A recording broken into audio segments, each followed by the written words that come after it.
Ladies and gentlemen, welcome to 2023 Resource Circulation International Conference. 欢迎各位长官莅临我们2023资源循环国际研讨会。首先登场的开场表演是我们台湾原住民族的精彩演出，坚实国中的泰雅之声合唱团。And now for the opening show, Taiwan Indigenous Children's their performance. Our applause， 掌声欢迎。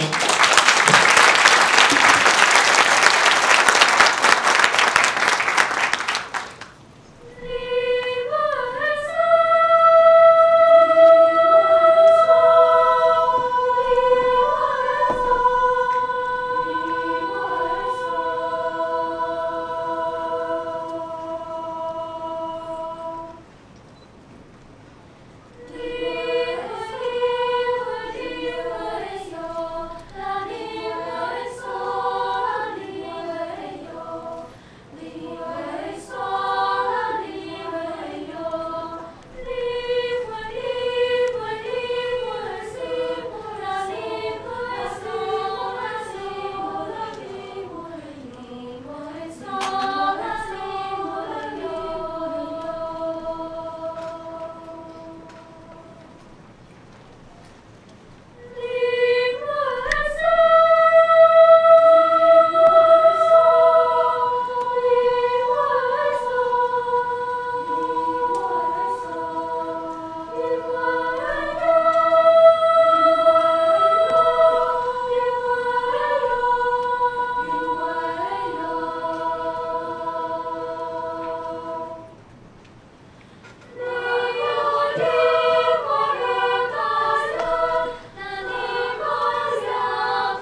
with an opening show for us.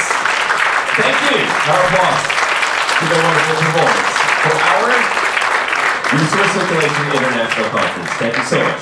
掌声欢迎张子敬张署长为我们致辞。署长好。Ladies and gentlemen, Taiwan EPA Minister Chang.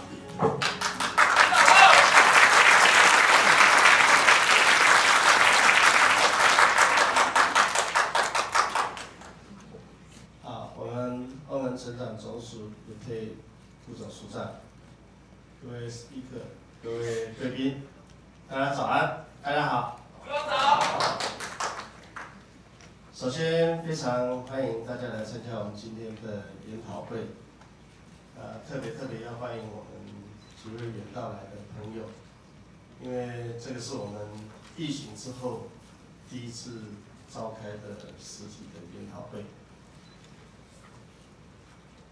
我们这研讨会，开过几次，第一次是在欧盟，由我们李应元李署长拿到欧盟去召开过第一次，之后在台湾我们开过2次。那么在疫情前，刚好我到西班牙参加 COP 会议，所以也到欧盟我们开了1次。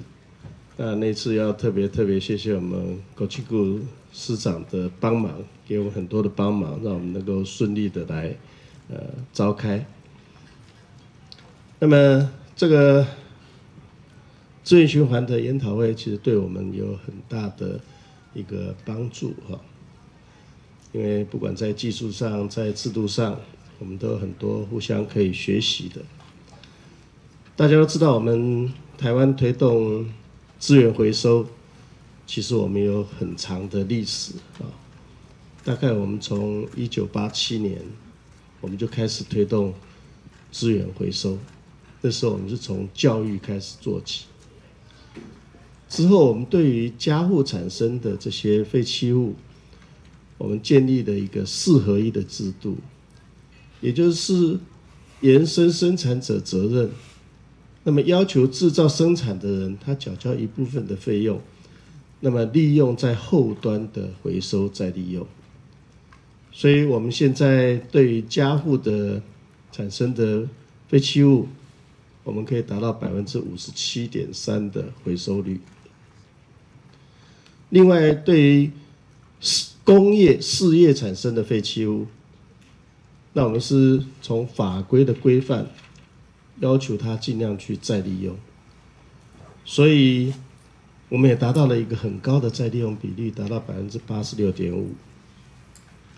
但是在这个过程里面，其实我们虽然有很高的回收或者再利用比率，但是我们也发现了一些问题。第一个呢，就是因为我们创造4合1，所以我们对末端的回收再利用，那给予适当的补贴，鼓励它回收。但是慢慢的就发现，因为回收有一定的门槛或标准，所以我们觉得好像阻碍了创新的发展，因为大家满足补贴的标准就可以了。所以我们这几年我们在大力的修改我们的制度，我们透过我们的费率的调整，我们希望利用差别的费率，那鼓励厂商可以往高质化去发展，那能够提高我们回收资源的再利用。那另外对于事业的部分，其实也产生很大的问题，也就是为什么今天我们的会议的主题我们写的是资源循环，但是我想大家常常听到的都是循环经济。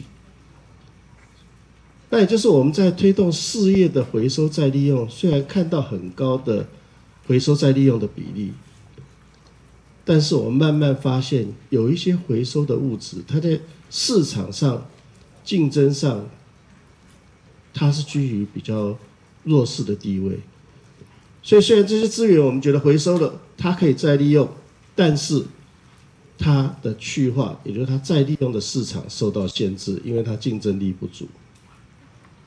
所以这个也就是我们现在一直希望来怎么样子做一些改变，让我们明明可以再利用的资源，它也被回收了，怎么样被适当的利用？那如果纯粹只靠经济的动能，我们发现有些项目其实它是不足够的，不足够的。那么我想这几年我们环保有很多的改变跟进程，我也借这机会跟大家做报告。那么在大家最近最关心的所谓气候变迁2050的净零排放，我们国家在前年4月22地球日由总统就宣示我们要达到2050净零排放。那么目标宣示了怎么达成？所以在去年的3月，我们就提出了我们国家的2050净零排放的减碳路径跟12项重要的战略。那这12项重要的战略里面，其中有一项就是资源循环零废弃。那么从这战略下来，我们必须推出我们的执行的方案跟计划，怎么样去达到资源循环零废弃。那么也跟各位贵宾报告，就是我们国家除了总统宣誓之后，其实我们在今年的2月15，我们也把我们原来的温室气体减量法，我们重新修订，我们改为气候变迁因应法。那么在这个法里面，我们就明白的把我们的2050净零排放的目标纳到我们的法里面去。所以从这个法里面，那我们跟着我们会推所谓碳费会收碳的额度的交易，那这是我们在目前积极在推动的。那么另外一个很重要的就是我们法修订了，那怎么样子把组织架构推动的动力能够建立？所以我们在今年的这个月24号，我们总统公布我们目前的环境保护署，我们要改制为环境部。那么在环境部底下，我们很清楚我们的战略目标就是要去因应气候变迁，所以我们会新成立2个重要的单位，一个就是气候变迁署，那么一个就是资源循环署，那就是我们要负责推动今天的这个主题。那么法令公告了，所以我们现在环保署我们计划，希望我们能够在今年的8月22，我们能够成立环境部，那么也能够来成立我们资源循环署。当然，只有目标，只有组织。那重要的，我们目前在进行的就是我们要从法去改变。所以目前我们在修订一个新的法规，我们暂时命名叫做《资源循环促进法》。那也就是我们要去改变原来对于废弃物的观点，因为我们看待废弃物都觉得废弃物是会污染环境，所以我们要妥善处理。但是现在我们希望改变过来，就是从资源的角度去看这些我们所产生的废弃物。那希望我们废弃物的再利用能够最大化，到不能再利用才以废弃物来处理。那这是我们现在修法的很重要的方向。所以未来这个法里面，我们会从源头的绿色设计，再生料的使用，以及怎么样子最大化我们的资源的再利用。我们可能会规定哪些物质属于可再利用资源，那我们就会要求产生源它必须去做循环利用，而不能以废弃物来处理。好，那这个是我们现在几个很重要的，希望来推动的。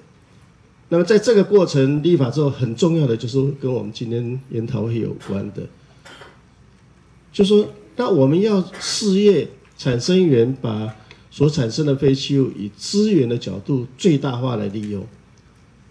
那其实我们很期待更多的就是创新的技术跟做法，因为有创新的技术跟做法，我们才有机会让我们原来产生的废弃物，它可以变成资源，甚至未来它是在市场有竞争力，而变成大家所熟知的，它进到循环经济，利用经济的机制，就让它可以被有效的利用。那这个是整个我们在有关我们对于2050净零排放以及我们资源循环，目前在积极推动进展的。所以刚刚也有记者问我说，那我们的资源循环促进法什么时候拿出来？所以我说我们这几个月应该会拿出来跟大家讨论，希望下半年我们可以拿出来预告，甚至有没有机会送到立法院来审查。所以相关的这些工作，我们现在努力的、积极的在推动。所以很谢谢各位贵宾、好朋友今天能够来出席，也提出宝贵的经验、意见给我们参考。我们也希望我们大家共同努力，我们对于有关资源循环的推动工作能够更为大力的前进。谢谢大家今天出席，祝大家平安喜乐，我们研讨会圆满成功，谢谢。掌声自动响起，谢谢署长。Let's look at our 大会摄影师先来，请看大会摄影师，各位掌声鼓励一下。And second line of eyesight, please look at our media friends behind. 谢谢谢谢 ，Thank you very much. Thank you, ladies and gentlemen. Thank you very much. 好。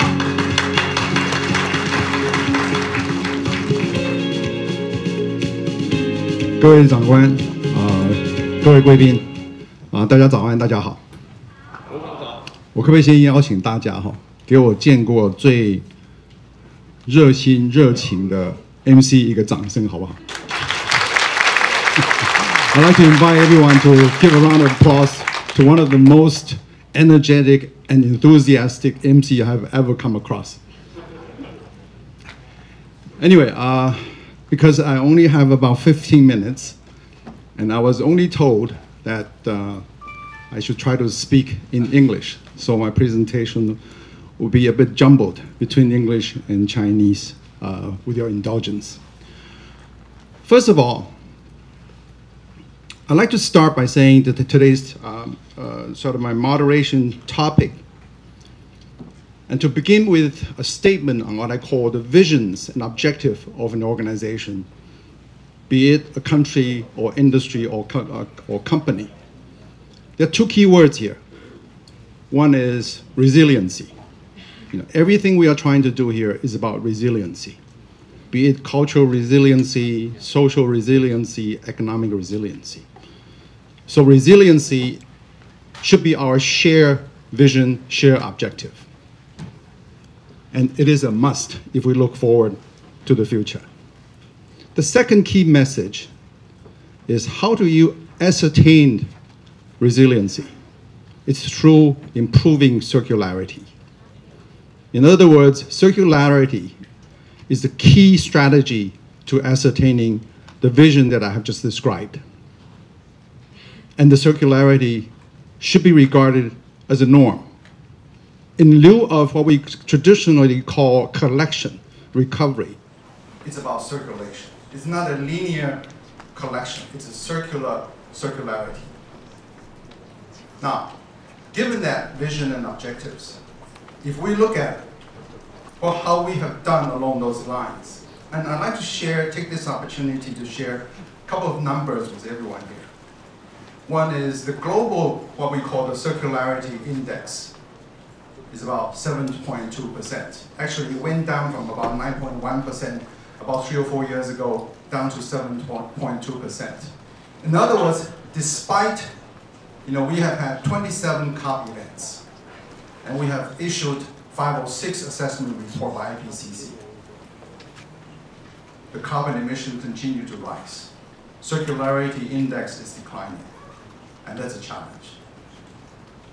Again, I'd like to, for the benefit of our audience from EU, the circularity in Taiwan is actually pretty high, 22%.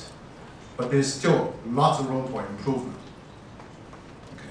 So to start it off, I'd like to call on everybody to share the vision and objective of what we are trying to do here, and perhaps even afterward.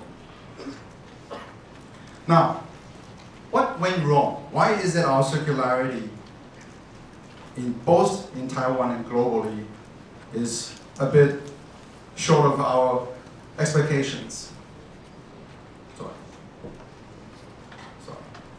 Okay. So the second message I'd like to share with everyone here is this.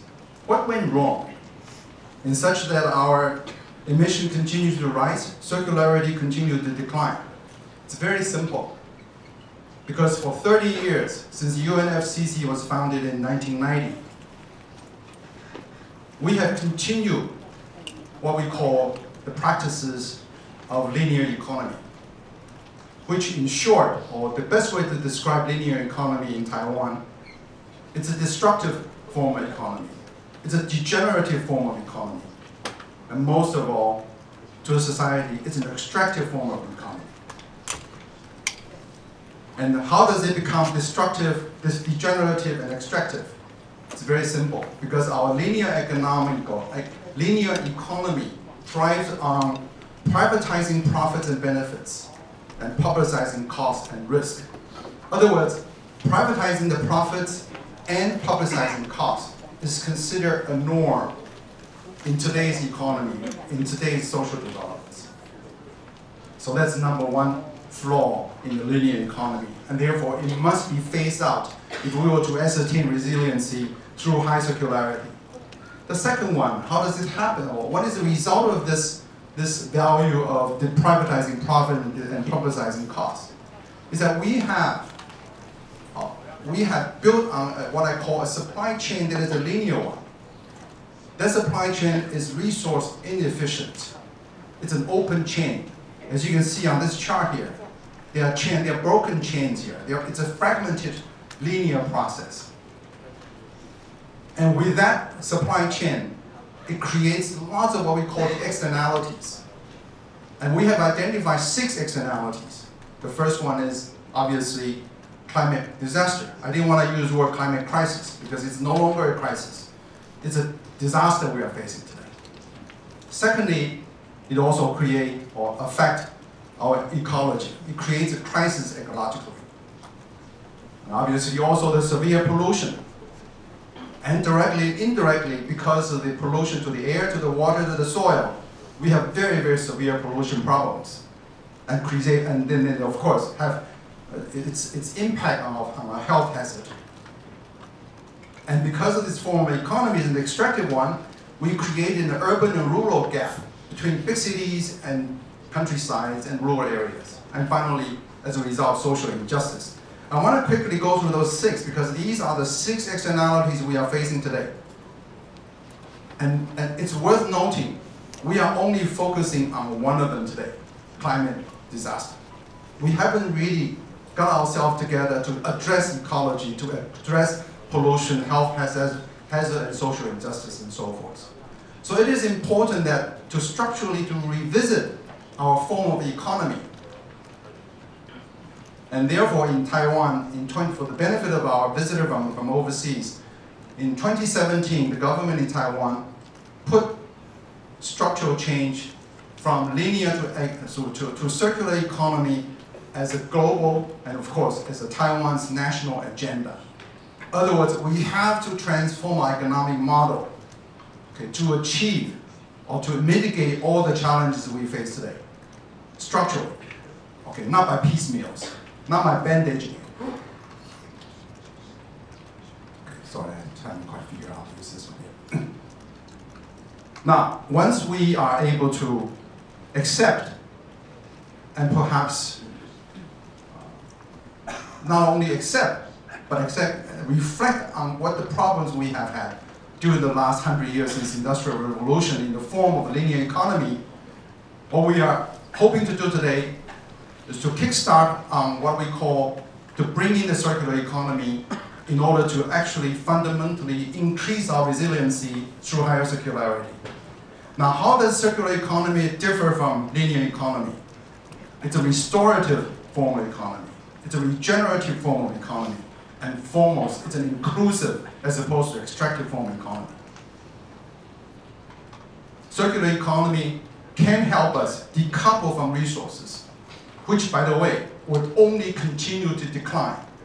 The supply-demand of raw material imbalance in the future will only decline. The price will only be higher. And while mitigating all the climate crisis, all the externalities, including climate crisis. To do that, we need to revisit our supply chain. As I mentioned earlier, in a linear one, it's an open chain. We need to bring a closure to that supply chain, what we call a circular service network. Here we refer to a closed loop model. Now, how do you do that? How do you improve resource efficiency through redesigning of our supply chain from a linear one to a circular network? There are 3 circularity drivers. And I think most of us will hear this today, either in morning session, in the afternoon session, focus on 3, what I call the circularity drivers. The first one is on the demand side. On the demand side, because most of the time, when we talk about circularity, we tend to focus on the supply side. I want to emphasize the importance of the demand side, which is, in the future, our needs is from usage over ownership. We don't need to own so many things. We want the service from it. So in short, I think a lot of you are familiar with, it's called product as a service. Okay. What the model we have up until now in a linear model is a product designed for obsolescence. But we need to design product for long lasting. And to do that, usage will prolong that possibility. The second driver is what I call waste to resources. Waste is resources without identity, without transparency. So if we are able to, through digitization, big data and whatnot, begin to identify, give identification to resources, and then making sure those identities are transparent to all potential users, then we can improve resource efficiency. The third part is about what we call symbiotic networking. A person's waste sometimes is a resource of the other. A company's waste could be a resource of the other. It's a symbiotic relationship. And here we refer to, as we try to, in Taiwan, try to promote the concept of circular economy through collaboration rather than individual performances. And to do that, we are championing and promoting the concept of what we call CC4CC, which stands for circular collaboration. We need circular collaboration, not linear extraction. Circular collaboration for climate crisis, CC4CC. Let me quickly summarize the difference between what I just talked about, the linear form of economy and circular economy. Again, circular economy in not because I'm promoting circular economy, but I think we have suffered lots of calamities over the last 100 years, and likely to continue if we don't do anything. So circular economy is a must to move forward. It's not a choice. It will be a new form in the future. And this is the area where Taiwan and Europe can collaborate, can really work together. Now the difference between linear economy and circular economy, linear is fragile. Like I said earlier, it's because it's a destructive, degenerative, it's extractive, therefore it's fragile. We need to embrace a more resilient economic model, which is circular, and it would capture the spirit of restorativeness, regenerativeness, and inclusiveness of society. Now, what we see behind those characterizations is that what we have done over the past 100 years, actually 150 years since the Industrial Revolution, is that in the linear model, it's fragile because we abuse and exhaust materials. We think we have all the rights to the materials and just waste them. As you guys are familiar with, from the take, make, use, and dispose model. That's something we are very familiar with. And it's a very longer open chain. Therefore, the carbon footprint will be high, and it will create imbalance or inequality between countries. Either you are raw material producers, or manufacturers, or consumers, or consuming markets. On the other hand, on the resiliency side, on the circular economy side, we are here calling on businesses to cherish and preserve raw materials. It is a valuable resource. It will only continue to dwindle. There will never be more raw materials available for humankind. Therefore, we need to cherish and preserve. Earlier, Minister Chang talked about the circular economy, what is it called? Fundamental laws of 就是我们刚刚提到的这个资源循环促进法。它的精神就是在背后翻译的要翻译不要忘了。它的精神背后就是说，我们不要再用旧的线性的经济模式去立法，因为线性经济模式背后就是觉得废弃物是理所当然，环境污染本身只要少污染就好，环境破坏少就好。但是我认为，为了下一代，我们要的是更长远，是一个零废弃的一个未来。Okay, I'll switch back to Chinese, to English. Sorry. And then the circular economy, the concept behind that is how do you complement the existing global chain with shorter, closed-loop regional chains, regional network. I like to focus on the word on regionality because we all need to try to use as much locally available resources as possible to reduce what I call the externalities. And there are two major local resources that are available to us and we frequently overlook. One is what? One is actually materials from agriculture that we grow from the land. The other one actually, ironically, is the waste we have. The waste may have come from hundreds and thousands of miles away. However, when it lands in the economy, that should be regarded as a real local resources. Therefore, the importance of turning waste to resources is a key driver. Okay, having gone through a very brief explanation of the cause of the problem we face and the solution, the linear economy, and then making the comparison, finally, I want to ask all of us to really think hard. Have we really recognized this problem? You know, the so-called inconvenient truth. Are we still facing that inconvenient truth? Are we still living in that comfort zone of linear economy? The answer is actually yes, in part. So there's an urgent need to realign the dialogues between countries, between industries, between companies. And why do I say that? Because if we look at our country-to-country collaborations, what we have found is that there are two dialogues that coexisting today. One is what I call the economic and trade dialogues, which still remain in the linear model. Okay? Regardless if it's the APEC or CPTPP, the notion behind that is that one country will buy more and sell more between countries. And buying more, selling more, and consuming more would inevitably result in higher carbon emissions. and higher externalities. So the trade and negotiation, the economic dialogues remain linear. The result of that is actually may lead to higher externalities, higher carbon emissions. But at the same time, globally, we also recognize we need to mitigate that challenge. So we came up with the COP events. Like I said earlier, since 1990, the UNFCCC was founded, and in 1992, the COP1 was held in Germany. Until this year, it's going to be COP28. It's going to be in Dubai. The intent of the COP event is to reduce emissions, reduce externalities. So this is something that we face today. So we are living, or we are still more or less practicing what I call a very parallel dialogue, very contradicting dialogue, a linear dialogue, and we need to move away from that. So I'm here today as a leading speaker. I want to invite our audiences, especially our friends from Europe, and even including Singapore.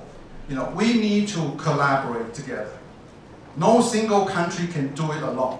No single country, regardless of what you said. You have countries that profess to ascertain net zero by 2070. You have people who are talking about 2060, 2055. In a global context, we are all interrelated. So we are calling for what I call a realignment of the dialogues. From the last 30 years, where we have parallel discussions, in the next 30 years, recognizing there's no one can do it alone. Therefore, we need to collaborate under the scheme of circular collaboration for climate crisis. In closing, net zero 2050, in our view, is a collective and generational responsibility. It's not about today and tomorrow, not even the day after. It's not about this year and next year. Perhaps it's about the next generation. So, let me bring back to my speech today. It's about resilience. It's about circularity. And the reason we need to work together is I'm sort of paraphrasing and quoting Kennedy's, former President Kennedy's word. In his word, if not us, who? If not now, when? Anyway, this finishes my part of responsibility to share with you what we are doing here in Taiwan in the way of circular economy. And I wish this conference today a great success, and all of you have great takeaways from today's discussions. Thank you. Thank you very much to Chairman Wong, Chairman Wong, Chairman and founder of Circular Taiwan Network. Okay, so we must reduce carbon emission with resource circulation, and we must do it collectively, collaboratively together. If not us, who? If not now, when? I'm paraphrasing Chairman Wong. Moving on, ladies and gentlemen, that was our first moderation. Now our first speaker, please welcome all the way from EU joining us here in Taiwan, we have Madame Maive RUTE, Deputy Director General and Chief Standardization Officer of DG Internal Markets, Industry, Entrepreneurship, and SME Grow. Welcome to Taiwan!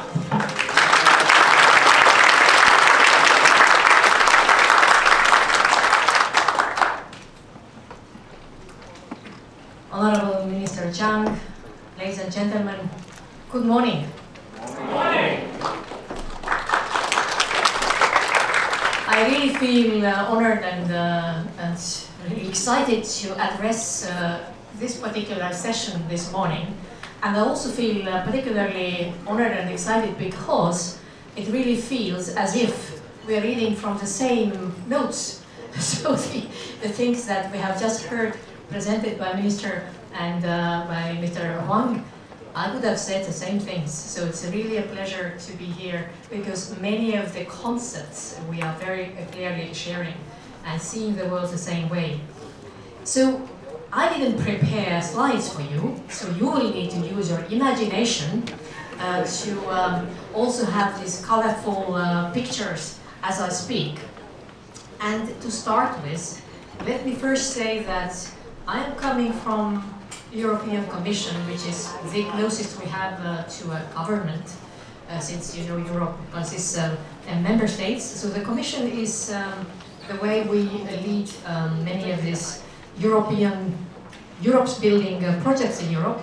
And this Commission now, under our President von der Leyen, has very clearly set ourselves this climate neutrality and environmentally friendly economy as a target. And we call it Green Deal, European Green Deal. This Green Deal comprises of 4 very important, I would say, parts. So in your mental eye, you can think of a circle which consists of 4 elements. And let me mention these.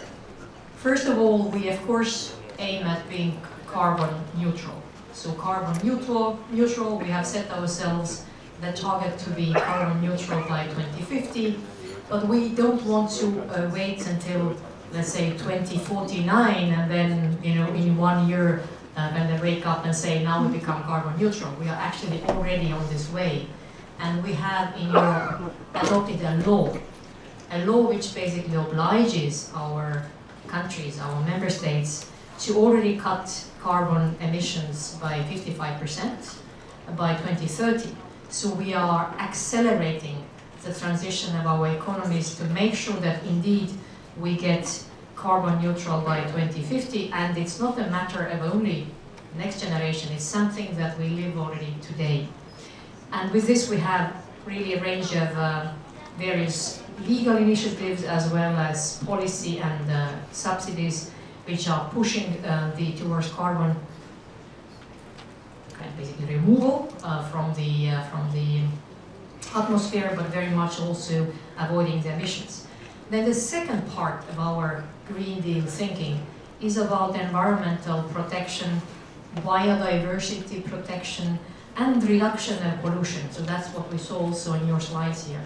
So making sure that not only we think in terms of carbon emission, but we also think in terms of trying to reduce the environmental footprint of the economy. And there you also have, of course, you can think in terms of chemicals, for example, pesticides, and so on. Now the third block is about just transition, meaning that we want to make sure that when we go ahead, also our poorer member states, for example, are coming along. So it's not only the most advanced economies that are going ahead. And that also within our societies, we make sure that we are not leaving some of our population behind. We really try to advance together in a just transition way. And then the fourth element, which I'm going to zoom in today, is about the circularity. So very much about the use of resources in an efficient and circular way. So the resource efficiency is part of the pie or package of Green Deal. Not the only part, but one really very important element. So these 4 come together. And they come together under this heading of Green Deal. And I want to emphasize that Green Deal is both green and deal. So it's about the need to green our economies, but similarly it's also about the need to have business to make it economic. And with this in mind, Europe is really taking several steps forward, and in my notes I want to share with you, I will zoom in some of them and also present a bit what concretely do we do about the resource efficiency and circularity. So circularity for us is really a well-established notion in our vision. And it's not only part of our political priorities, but certainly also a great pillar in the private sector's strategies over the broad range of businesses from small to big. And it's also something that has become more important in today's age as an alternative channel of supply for sought after products and materials, just as we heard also for Taiwan. So when we think in terms of materials, we very much think in terms of having also secondary materials as our inputs and using them in a circular way. And of course, we are already at the age when we not only talk about these matters, but we need to walk our talk on circularity. We all often believe that Europe is among the first movers when it comes to circular economy. But we also realize that as the rest of the world, we cannot have possibly really a solution to our climate and environmental challenges if we go alone. We certainly need the rest of the countries, we need the rest of the world to come with us, to work together so that we can accelerate this transition towards resource-efficient societies and economies. One of the issues that is holding us back from faster transition towards circular economy in many of the advanced economies is actually that our consumption is still not circular enough. We are in fact quite close to, or already in some cases exceeding, boundaries which would be holding us from a climate challenge or climate catastrophe. So we need to be really looking into the consumption footprint, and of course the material use goes with it.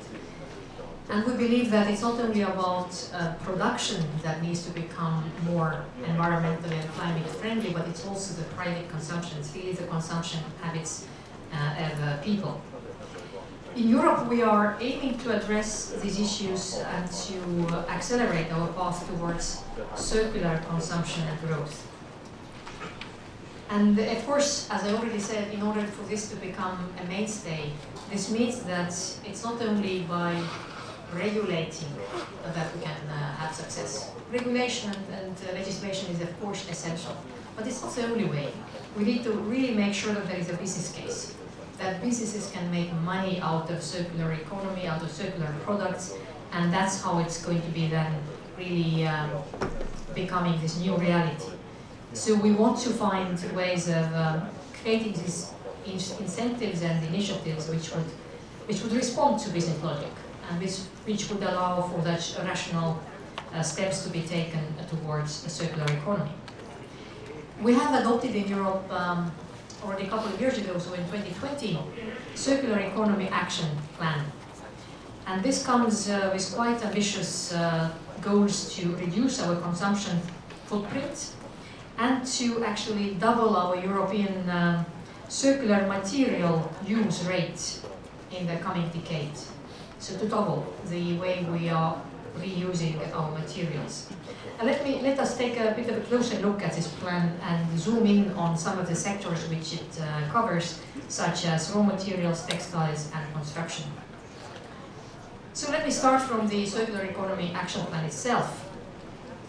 The plan identifies actions along the entire life cycle, so life cycle of products, and it focuses on a set of key value chains such as textiles, ICT sector, construction, plastics, and also packaging. And it all starts with the design of products and the way how they come to the market. And indeed, as we also heard from previous speakers, we want to make sure that sustainable products will become the norm and not the exception in our European single market. And this is one of the key elements under this Circular Economy Action Plan. One of the key elements is already legislating about. So we have, it's a long name, I will mention it in English, but just to, I will explain as well what it is. We have a new piece of legislation, it's called eco-design, so ecological or ecological design for sustainable products. And this really is a concept that says from the design of a product, it has to be already designed in such a way that it can be reused, it can be recycled, it needs to last longer. And the idea there is that with such underpinning legislation, we will gradually really move more and more towards using sustainable circular products in the EU market. So it also is actually another point there that it's not only about sustainability and environmental benefits, it's also something which we believe will improve the economic and financial situations of our businesses.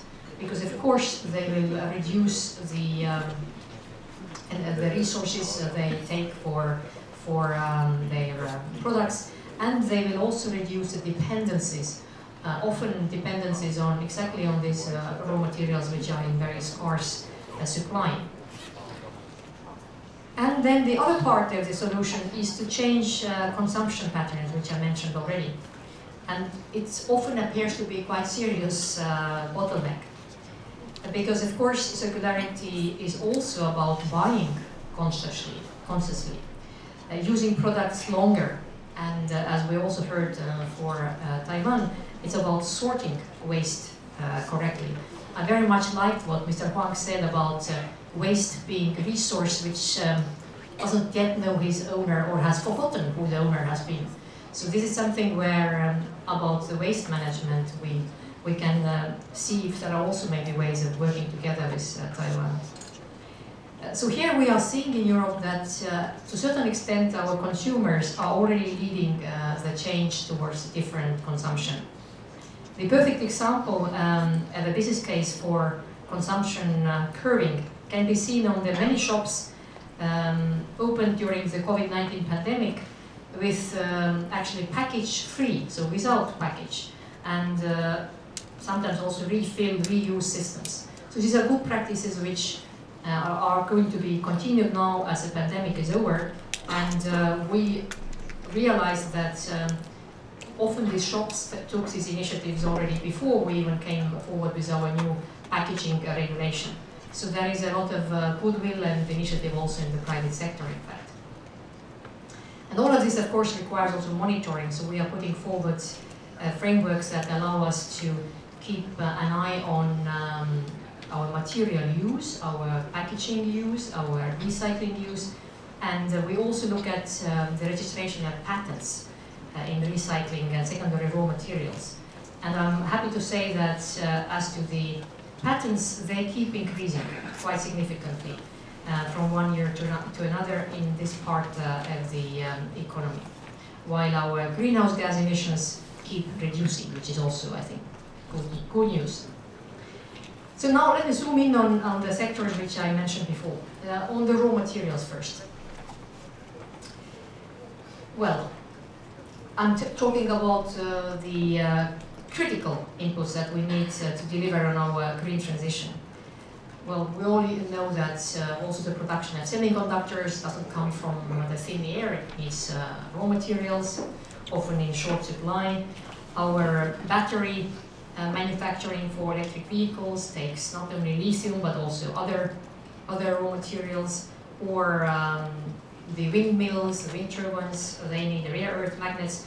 So all of these clean tech technologies we need for our green transition, they also in their turn need some critical inputs. And we see that from various projections that the need for such critical raw materials is going to really expand very rapidly. For some of them, we see numbers which are going up to 50 or even more times, so not percent, but more than 50 times by 2050. And this, of course, also means that the supply of such raw materials needs to be expanded, and not only by digging up more of these raw materials, it has to be expanded also by recycling and reuse. And therefore, in Europe, we have put forward a new legislative initiative for that. We call it the Critical Raw Materials Act, and it's quite recent, only was adopted or proposed in March this year. And this for us is setting clear targets for secondary, not only the primary raw materials, but also for secondary raw materials. So by 2030, we want at least 15% of our European consumption for such technologies to come from secondary raw materials. And then we also, in order to really make it work, we are saying that not only we oblige, for example, battery manufacturers to recycle the batteries when they come to the end of useful life. We also say that when they produce new batteries, there is an obligatory target to actually reuse or to use reused inputs. So the legislation goes in two ways. When you have the technology, the design needs to be there to actually be able to reuse and recycle, and for the new products, there has to be a way of actually using secondary raw materials. On the construction, we also see it as an important area where many steps can be taken. And for the construction sector in Europe, we have adopted something that can be called the transition pathway.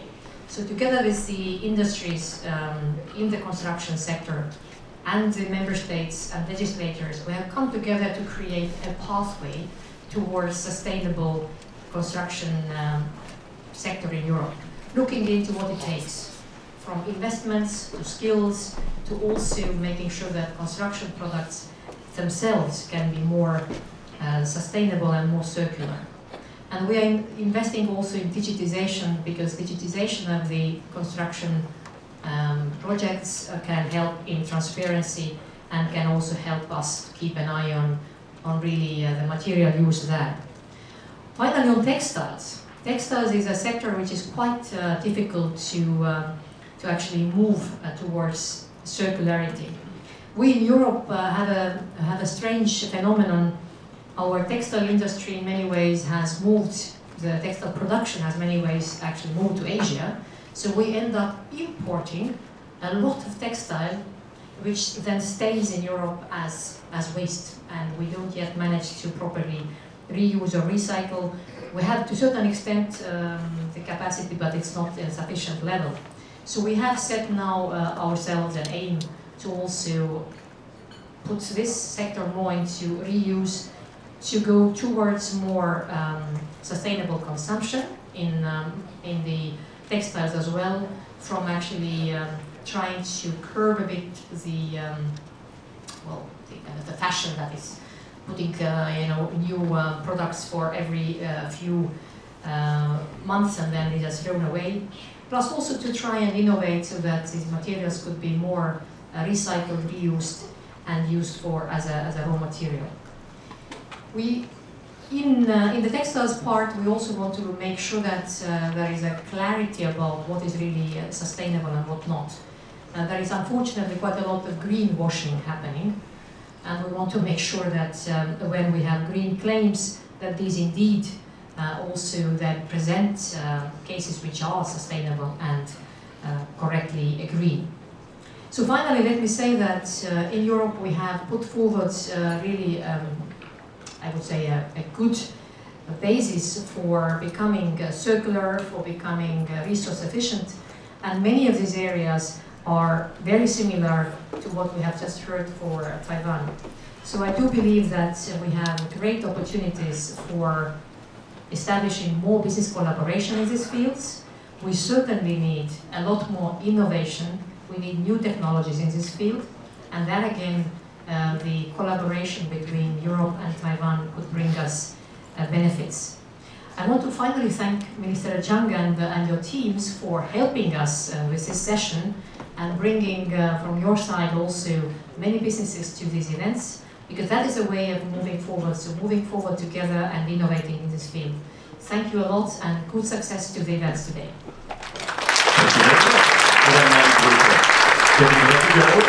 Stand line.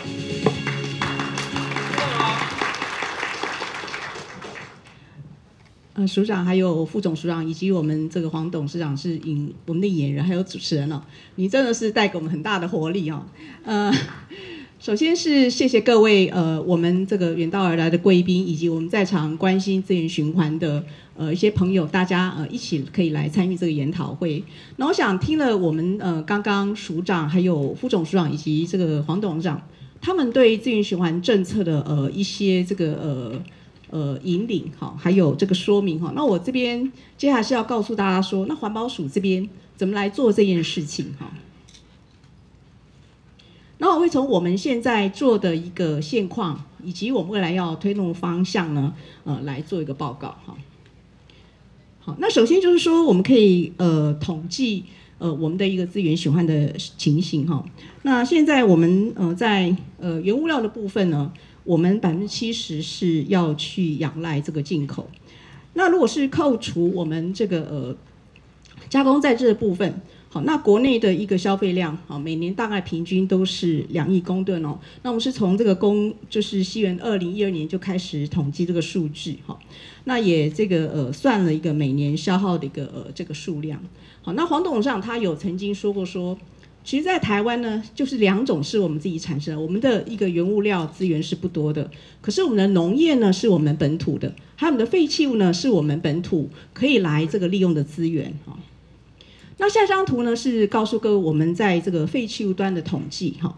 那在2021年呢，我们是3200万吨的一个废弃物产生，那其中来自于家户的是1/3，那它的回收率呢是有57%点多哈。好，那我们还有一些是能够去来做一个厨余的回收。那此外，在我们从产业面大概占2/3。好，那它的回收率是80%几哈。可是我们现在要面临一个比较挑战的是，我们回收了这个之后的这个物质，它到哪里去了？它是有去进入一个很好的循环。所以我们提出了一个资源循环架构，也就是说，把我们这些废弃物里面东西，把它归纳为这个4大物料，就是生物、有机、化学等。那我们会依照说，它的来源，譬如说是情绪粪、水肥，它后面呢能够去做一个生物的循环，就是我们知道那个我们有一个这个基金会有一个工业循环跟生物循环。那生物循环这个圈圈呢能够怎么走？所以我们用这样一个角度来去这个归纳我们物质的一个循环的部分。那提出了这个我们能够去进行资源循环管理的架构。那下面一张图呢，我是来用这个生物质来跟各位介绍台湾在这边的分析。那左边这边就是刚跟各位来自于就是一个废弃物端，所以它会有来自于农林渔牧、加工制造、民生生活。那各位知道说，因为它虽然都是一个生物质，可是我们到了加工制造之后，它可能会添加一些像防腐剂一样的一个化学物质。那加了这个东西，我们怎么样去把它分类流掉？那可以去后面循环，或者说我们第3类是我们来自于民间的厨余或者是下水污泥，它有什么样的物质呢？让我们需要来分离，那进入后面我们要去做的生物循环。所以依照我们这个生物的特性，它会可以就地使用或者是做饲料。那甚至说，因为它已经有加了太多的物质，所以它只能够去做一个能源化的应用。那我们在刚刚提过的4大物料，我们都会做一个相同一个类似的分析。那接下来这张呢是告诉各位我们过去到现在一些重要的一个政策跟措施。那首先就是我们在这个民国这个80年代，我们有推动个资源回收4合1的计划。那这个计划呢是一个我们重要能够去推动未来循环一个基础。好，它让台湾的民众可以来这个知道说我们一定要去做回收。好，那不要把我们的一个可回收容器丢到垃圾去。那第2项呢是我们的一个限塑政策，也就是我们原来在台湾可能常常会喜欢使用的塑胶袋或者我们的免洗杯。好，那因为经过了20年的推动，那我们可以把它这个把大家呢都可以运用，说我们可以拿环保杯这些免洗这些不是免洗餐具，那也减少了一个塑胶一次用物品的使用。那第3项呢，是我们成立的，在公元2000年成立的事业废弃物管制中心。我们把我们从工厂出来，从我们要求这个事业，它到中间一个清运以及后端的处理，都能够在我们网络上面逐批的一个申报。好，那这个除了在过去是作为我们要去管制的一个方式之外，那我相信对未来一个刚刚我们要做循环图的一个基础资料库的建立也是非常重要。那现在呢，我们在右手边下面，我们已经提出了资源循环零废弃的关键行动计划，把前述几个作为基础，提出个未来能够去推动循环的重要计划。那以下几章呢，我把几个重要计划跟各位报告一下。那首先这个4合1计划呢，它有包括4个角色，也就是我们希望能在民众端、社区民众，他要能够把垃圾分3类。之后呢，再交给我们左下方这个地方政府。那么地方政府的清洁队，它也能够按照我们民众分出来的3类，能够来分开收集。好，那在右下方呢，是在台湾因为我们是一个物料比较缺乏的，这个几十年来呢，已经有建立一个回收处理的体系，所以这个回收体系跟处理体系能够去回收我们在这个民众或者是清洁队来这个卖出来的东西，能够去产生这个2次料，能够做再利用。但是前面这些就是刚刚我们所讲过了，它是一个它是不是能够去促成循环经济？有些可能不是，因为它会缺乏一些经济的因素。所以在这个80几年，我们也成立了一个回收基金。那目前这个回收基金的规模大概是60-70亿，它能够就我们刚刚讲的链接呢，能够去提供一个经济补助。所以在经济诱因工具呢，就是我们有资源回收管理基金，它可以去补助我们地方政府来去做。事实上，因为这跟国外不同的是，它是由政府成立的基金，它的收入跟支出都由政府在运用。所以在一个大家觉得无利可图的地方，我们可以借由这个补助经济的一个投入，带动它循环的部分。好，那除了过去我们可以有这个收集费用，或者是能够把它这个妥善的一个处理。那未来呢，刚刚署长也提过说，我们也把这个回收基金的诱因机制提供了一个绿色诱因，让它能够去朝一个循环利用，甚至说更高值的应用来做推进。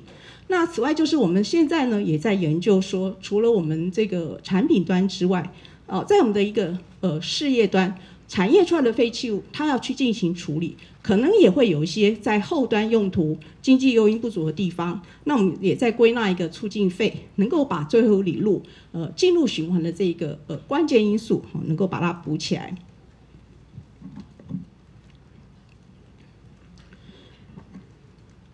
好，那下面就是跟各位报告，我们最近就是去年呢，在台湾2050净零排放路径一个策略里面，那在这个我们有政府的规划了12项关键战略，那目前资源循环呢是第8项。这个战略8的资源循环零废弃呢，有3大目标，4项的推动策略，有10个关键项目。那在指标的部分，我们是把这个资源生产力跟人均物质消费量作为我们2025、2030的目标。那在资源生产力部分，我们希望能够从这个2020的77每公斤7元到2025的92，以及2030的104但是我相信这是一个非常大的挑战。那在做法部分，我也包括4个部分。除了各位可以了解到说，我们刚刚跟各位报告的一个能资源再利用之外，那现在也会去强调怎么样去从绿色设计源头减量，包括说现在在推动循环采购或者是延长产品使用的寿命。那此外就是说要特别提出来是说，我们希望能够建立一个区域型的网络因为台湾的一个地理位置，它的一个形态，其实它的范围距离都不大。那我们怎么样去利用科技？不一定要去成立一个实体的园区，能把一个利用科技形成一个虚拟的园区，那这样子也可以达到一个循环利用的方式。那此外就是在这些做法上面，都很需要一个技术的一个研发，还有数位化的一个科技发展。那另外就是需要法令跟制度的革新。那目前在10个关键项目里面，我们会去选择出大家关注的，像塑胶、生物质，以及呢现在因为发展这个能源，我们会有太阳能板、风机叶片，以及我们的一个干电池。好，那下面就几项现在正在推动的重要工作，跟各位来报告哈。好，那首先就是在绿色设计的部分，那各位可以看到这个灰底的图，就是目前已经有在做的一个工作，包括说我们最近已经跟业者研商来提出一个关于电器一个维修度指数，那也提出了怎么去使用再生料的部分。那目前是以这个辅导奖励的方式来做，好，那希望能够说在未来定法的时候，能够去提供更多的政策工具，譬如我们请业者来提供这个计划，或者是说用法令强制的方式，或者去能够提供这个经济诱因。好，那接下来一个重要工作是添加再生料。那添加再生料的部分呢，这个部分呢是我们因为我们有个塑胶，刚刚提过一个4合一的计划，所以4合一的计划里面能够让我们在台湾可以把这个塑胶的容器能够回收起来。好，但是要去做一个后面的再利用，就需要我们这个再用机构或者是说我们这个品牌商，好，他能努力哈。那做法上的推动呢，目前是以奖励方式哈，就是一个回收进处理费，好，这样的优惠费率哈来去做推动。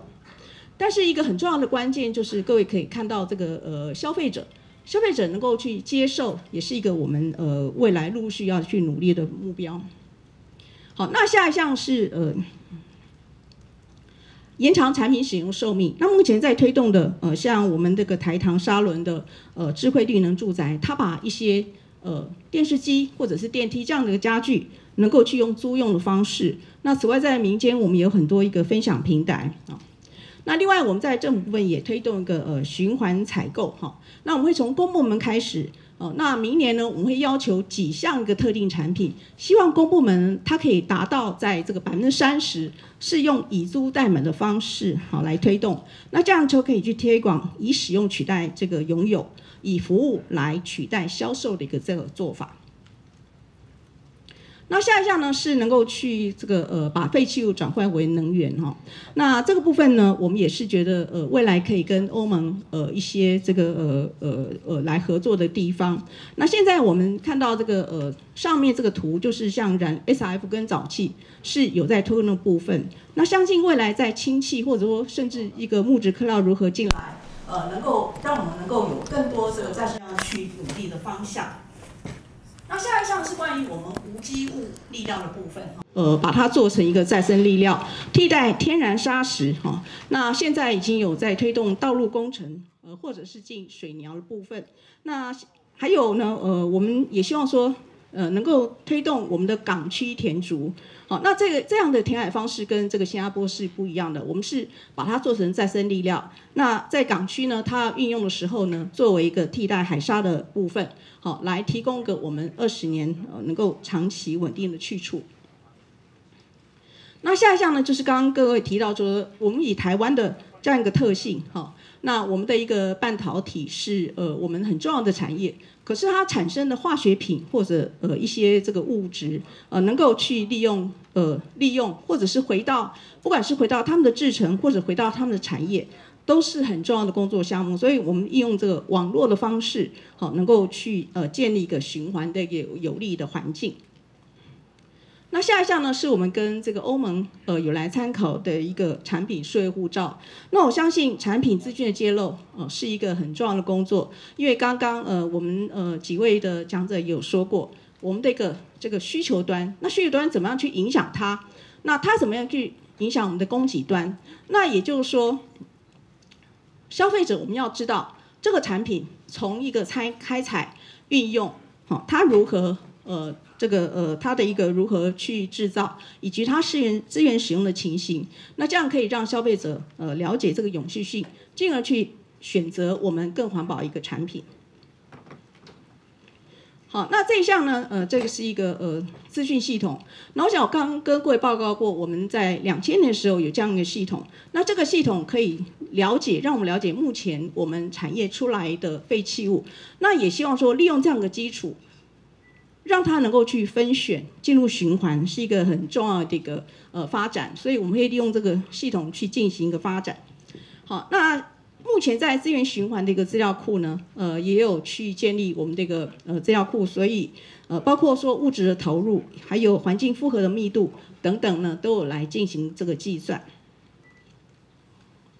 刚刚提过的各项工作都很需要我们科技的一个提升，那科技的管理也是能够去提升我们资源使用效率一个很重要的工具。好，所以我们在现在呢可以来推动包括我们管理平台的建立、搜集分选的一个技术，以及我们再用产品一个高值的提升，还有效益的评估，都在这几年已经有投入一个相关的科技研发的计划。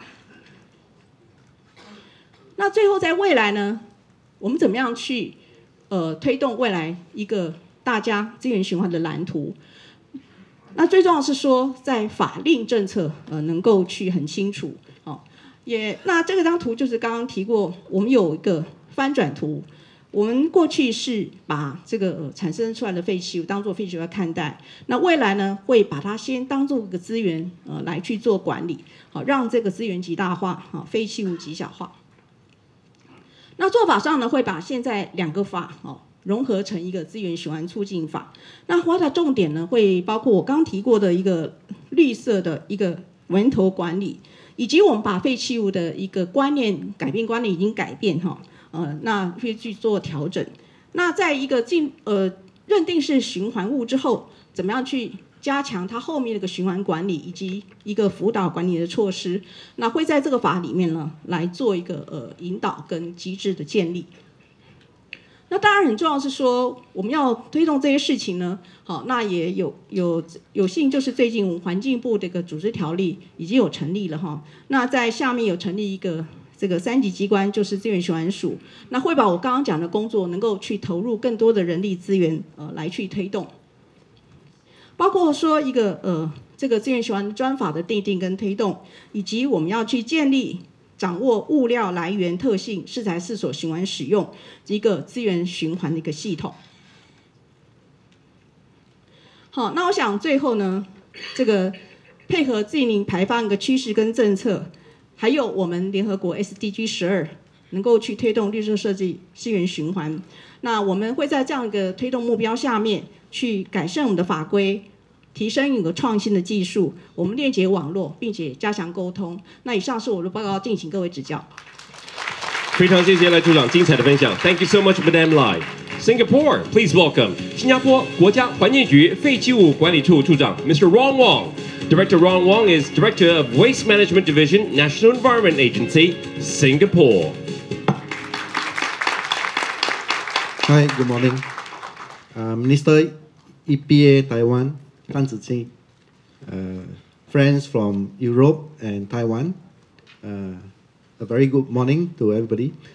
In the last presenter, there's a lot of synergy where there are repeated terms like circular economy and things like that. So in my presentation, in a way, I can probably, this actually shows that we are all aligned and our understanding is moved toward the right direction. So today I will share Singapore's key strategy to build a sustainable and resource-efficient nation. In fact, all along, Singapore has been keep a close look at the EU countries, how they do things, and we learn from them. Even for Taiwan, we also learn a lot from Taiwan. So one thing for sure is you can't adopt a single strategy and back to your country. That's why we need to, as what Charles said, that we need to discuss and collaborate together to understand better. So for this, I will touch on Singapore context. Okay, my outline is I'll talk about the driving force for sustainable waste management in Singapore, and an overview of our Zero Waste Master Plan and our Singapore Green Plan, and give some examples of our strategy for resource efficient and sustainable Singapore. Okay, for those who know Singapore, Singapore is really a city-state with over 700 square kilometers, and we are heavily densely populated with about 5.5 million populations. Our challenge is also, there's also land constraint. So the driving force for us for sustainable management in waste is, first is climate change. As mentioned by all the speakers, is increasing consumption is also something that we have to tackle, and also resource constraint as Singapore, like Taiwan. We actually import most of our products, and even for food. Yeah. So on the left, you can see that our waste for the past few decades have increased 7-fold. The challenge for us is we have only one landfill. It's not in mainland Singapore, it's offshore landfill. So we need to prolong the lifespan of our landfill as long as possible. So we believe that producer and consumer consume responsibility will also contribute to the overall systems of Singapore towards a circular economy. Okay, just to introduce an overview of our Zero Waste Master Plan. what was this background about this master plan was we went around in many countries, even in Europe, there are always a national plan. So we asked ourselves, where is our national plan? We have our plan, but it's always within the agency, the government. So we need to communicate our national plan. So that's why we launched the Zero Waste Master Plan in 2019, which actually lays out our vision strategy to improve from a linear take, make, or pay to a circular economy. And of course, with the Zero Waste Master Plan, this is a document that we use to communicate with all our consumer, our industry, which since they are online about four years from now, we can see there are a lot of improvement, and people have been referenced to the Zero Master Plan as we talk about sustainability. So with that, our target is to reduce our waste to landfill per day by 30% and also achieve a 70% overall recycling rate. Following the Zero Waste Master Plan, we know that we ourselves cannot do things alone. So we have a national sustainability movement where we gather all the different government agencies to have a sectorial plan, target over the next 10 years to achieve a net zero emissions. So within the sectorial plan, green building, vehicles, everything is inside, and it's led by different 5 main ministries. So our waste management is also part of the Singapore Green Plan, where we want to pursue a circular economy and even uploading our effort by reducing our waste to landfill by 20% by 2026. In fact, in Singapore, we have a little bit success in some of the stream where we managed to close almost the resource loop, but there are a lot more to do. First is the metal recovery. First, in terms of metal, our recycling rate is close to 99%. In fact, besides asking people to recycle their metal components, we have post-incineration metal extractions. I believe this is also applicable or already applied in places like Europe, which we actually learn from Europe, and we actually extract the final metals from post-incinerations on the left-hand side. And the right-hand side is the recycling of construction and demolition waste. Similarly, we managed to recycle 99%, and we can recycle most of our construction material into recycled concrete aggregates.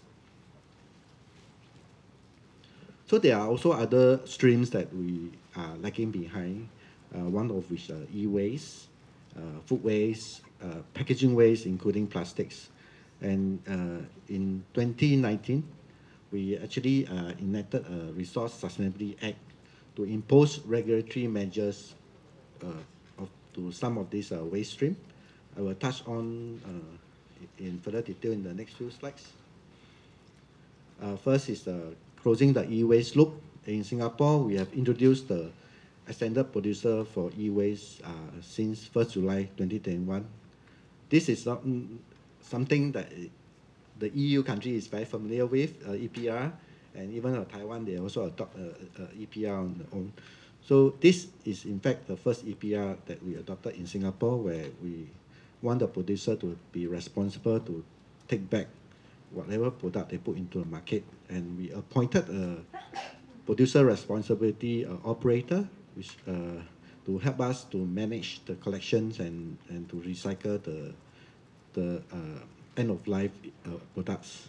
And for retailer also, there's a part to play. There's a one-for-one take-back. When you buy an old fridge delivered to your house, you're supposed to take back the old one upon request, free of charge. So below are the product category that we have implemented, which are batteries, ICT equipment, large appliances, lamps, and solar PV panel. Okay, we are also attempting to close the food waste loop. as part of our Resource Sustainability Act, we want to mandate food waste segregation for treatment and reporting for large food waste generator. This will happen in 2021. From 2021, new buildings of commercial industrial premises are to allocate space for food waste treatment. So when we engage the industrial, the challenge is there's not enough space and it's not designed for it. So we for new building itself, we want them to set aside space to be able to segregate the food waste on site. And from 2024 to 2025, large commercial industrial premises supposed to generate are required to segregate their food waste and send for treatment. On the right hand side, we are actually building twice nexus where food waste and used water starts co-digestion to produce biogas. So this is our off-site facility. And also, in the meantime, we are also trying to see how best we can increase the value of the food waste, especially for homogeneous food waste, where we can actually use them for higher value-added products. And for closing packaging waste, in Singapore, we have started mandatory packaging reporting to raise awareness of the amount of packaging the companies put into market, and to hopefully to spur them into action to reduce packaging waste. Why we did that is when we realized that in Singapore, our company is not focused on the amount of packaging they put in market, especially when we talk about EPR and you based on the packaging. So we started with a reporting first as a stepping stone to let company aware what is happening, how much packaging they put into market, and this was implemented in 1st January 2021. And there's also a threshold of company that are obligated under the scheme. And for Singapore, we are going to implement disposable carry charge on 3rd July 2023. This is actually commonly seen in the Europe already. So this is through also efforts through citizen work group to come together and design the scheme itself and how much to charge and things like that. So the charge is 5 cents Singapore dollars, and the charge will be based on number of bag issue, and the proceeds are to channel to either environment or social causes as part of the scheme. And in Singapore, we are already working on the beverage container return scheme, and this will be implemented in 1st April 2025. This is for plastic and metal cans. We are actually starting with this, and there's this refundable deposit of 10 cents when consumer return their beverage container. So we also require barcode and as well as deposit mark as part of the implementations. Last but not least, community engagement continue to be important areas for us, is to continue to nudge our public towards zero waste. We have actually changed our recycling logo, refresh it, and there's also a launch of a Recycle Right campaign. Even now, there's also issue of contamination within the recycling bin or inside the recycling bin. And we, at the same time, we also promote Say Yes to Waste Less campaign, where we encourage residents to bring their own reusable. So in fact, this is my last slide, is just to give an overview is our strategy and what is coming next for Singapore. Hope fruitful discussion in this conference. Thanks. Thank you very much, sir. Thank you. Cherish and nurture our environment. Must do indeed. Thank you very much. ladies and gentlemen, I was just been told to ask you to please refrain from taking photographs because these are intellectual property rights. Thank you so much. That said, ladies and gentlemen, moving on. Now, our previous three speakers covered the policies. Now, we're going to start covering plastics, especially plastics in resource circulation. And for our moderation in this part, let us welcome 台湾循环经济与创新转型协会樊国恕荣誉理事长，掌声欢迎樊老师。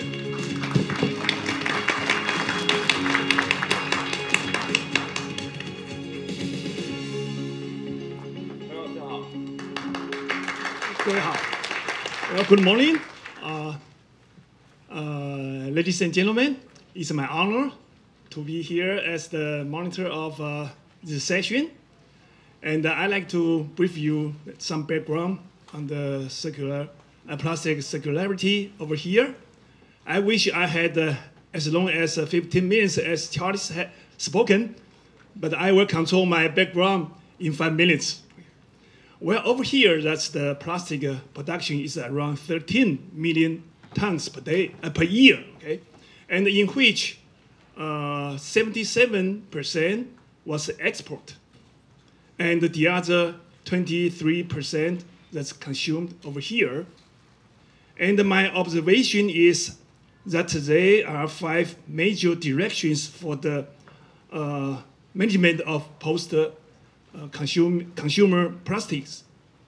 First, prevention with green design or eco-design on products and the material substitution to reduce the use of fossil-based raw material.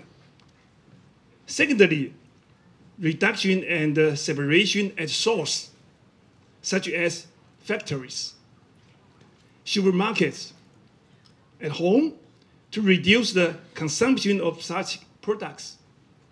Thirdly, systematic management on collection, sorting, and treatment to maximize amount of recyclables and optimize its treatability.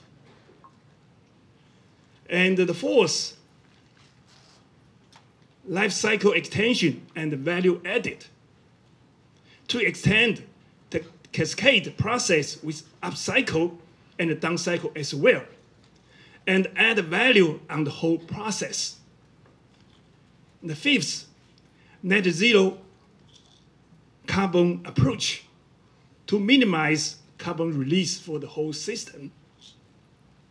So based on the above strategies, I'd like to point out 4 achievements among many performances as follows. First, the plastic recycling rate has been constantly increased and reached 40% last year.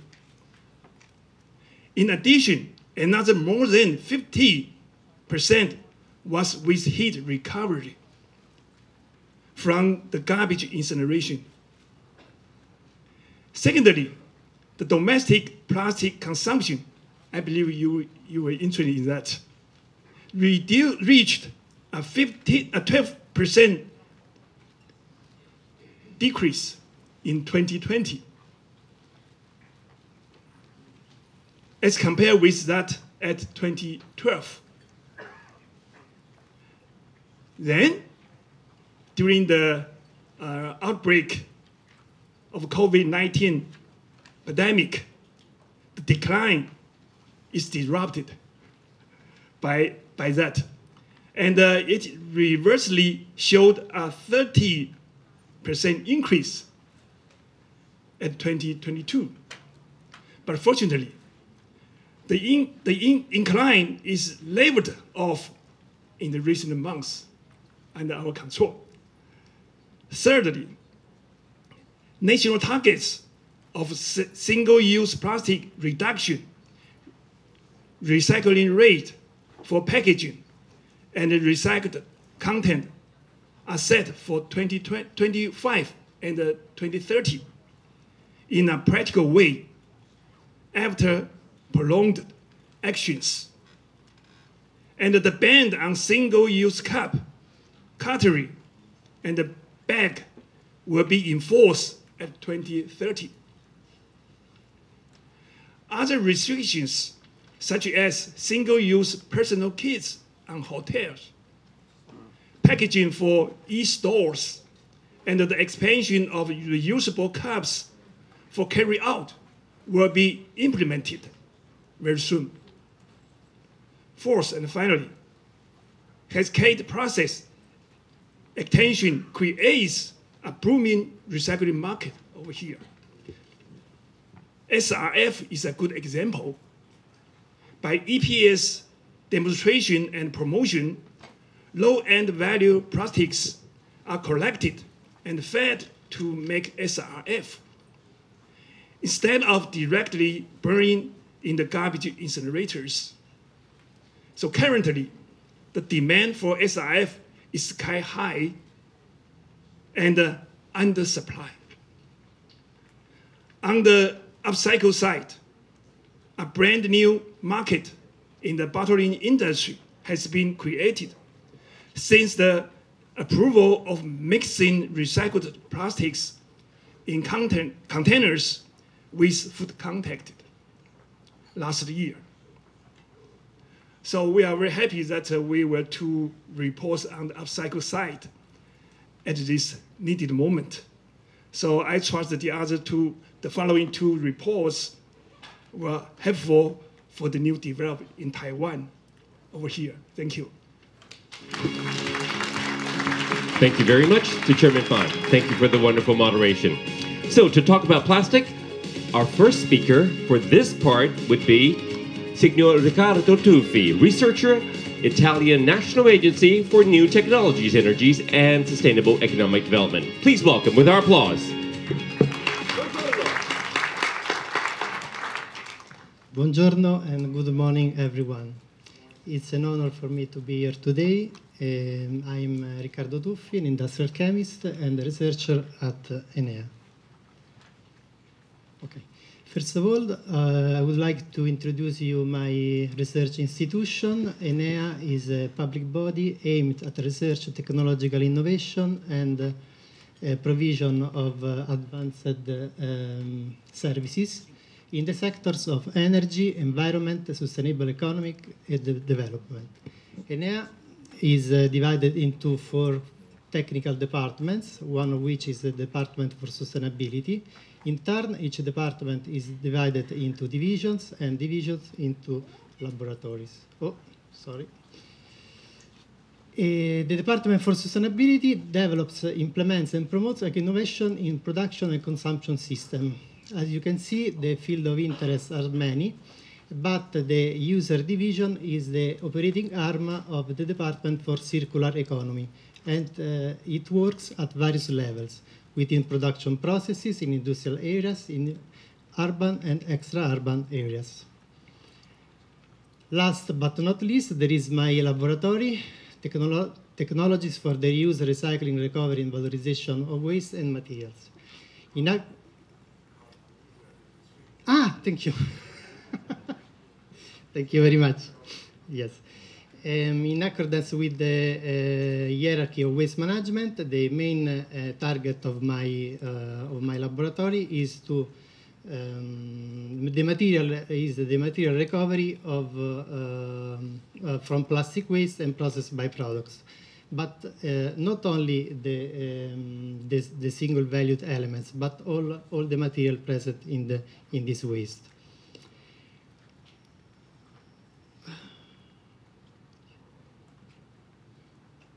Okay, to conclude this introductive part, I want to inform you that Enea coordinates the Italian Circular Economy Stakeholder Platform, that is the national interface to the European Circular Economy Stakeholder Platform. The goal is to make Italy a key country for the promotion, implementation, and dissemination of circular strategies.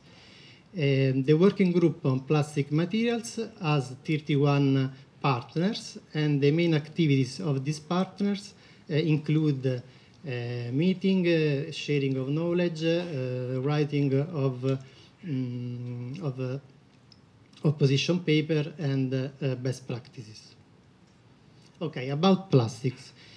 In 2021, 400 million tons, about 400 million tons of plastic were produced globally.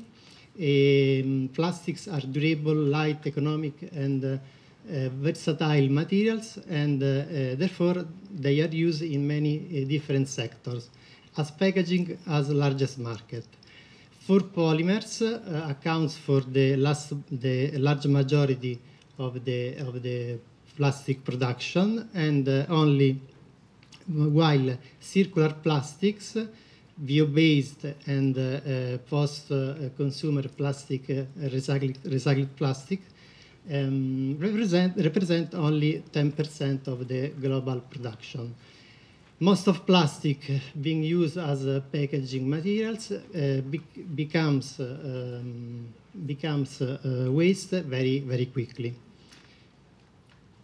Okay, in Italy, the total amount of plastics waste sent to recycling increased by 77% from 2006, reaching the 34% in 2020. As you can see, only a few years ago, recycling became the first choice for the treatment of plastic waste. When the waste streams are easy to collect and the waste management is well structured and designed, the recycling rate increased by 34% to 49%. So it's very important the sorting and the collection of this plastic of each waste.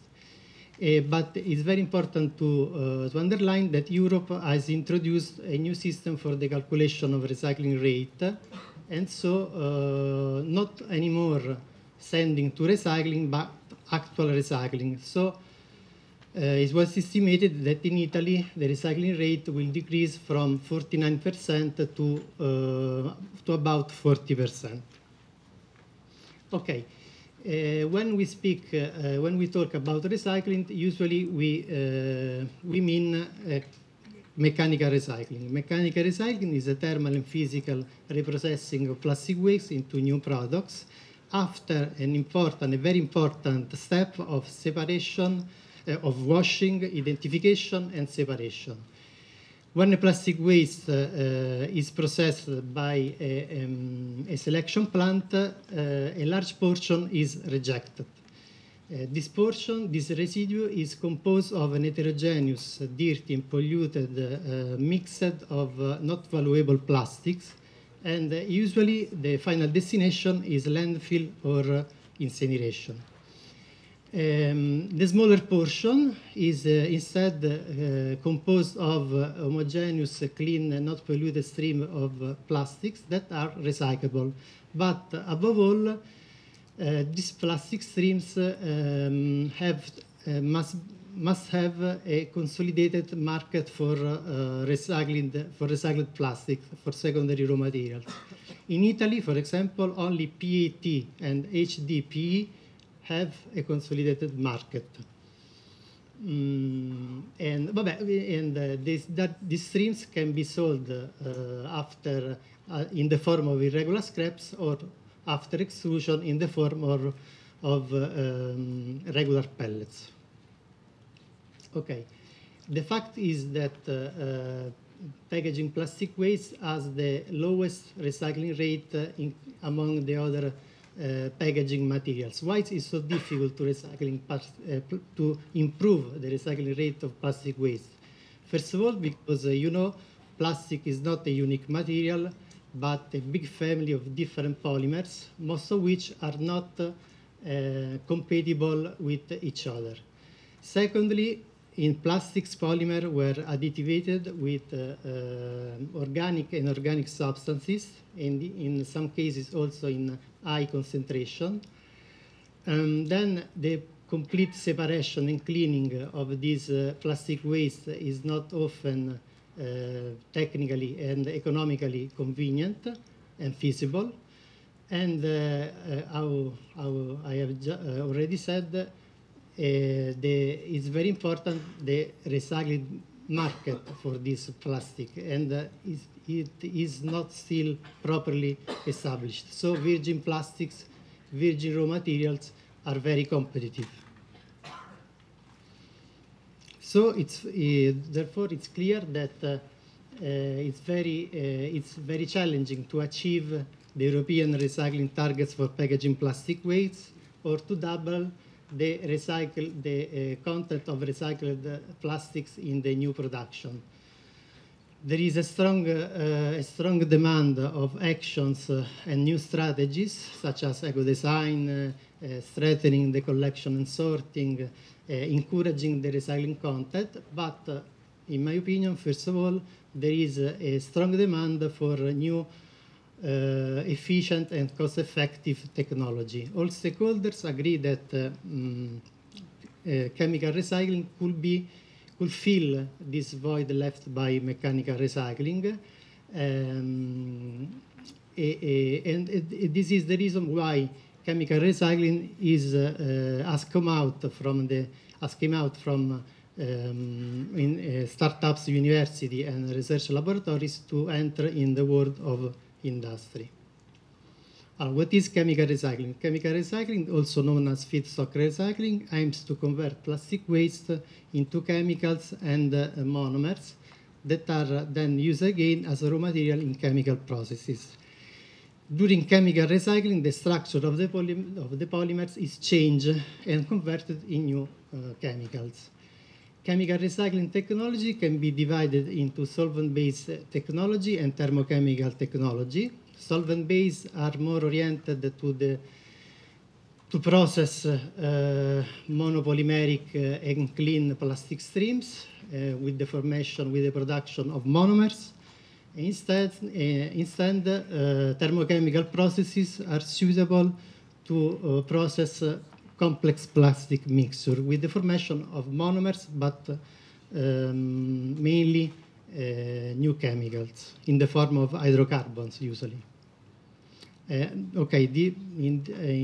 the list of solvent-based technology, I have added also this solution, but this solution is not a real chemical recycling because it's more used to purify and to separate a polymer from other plastic or from additives.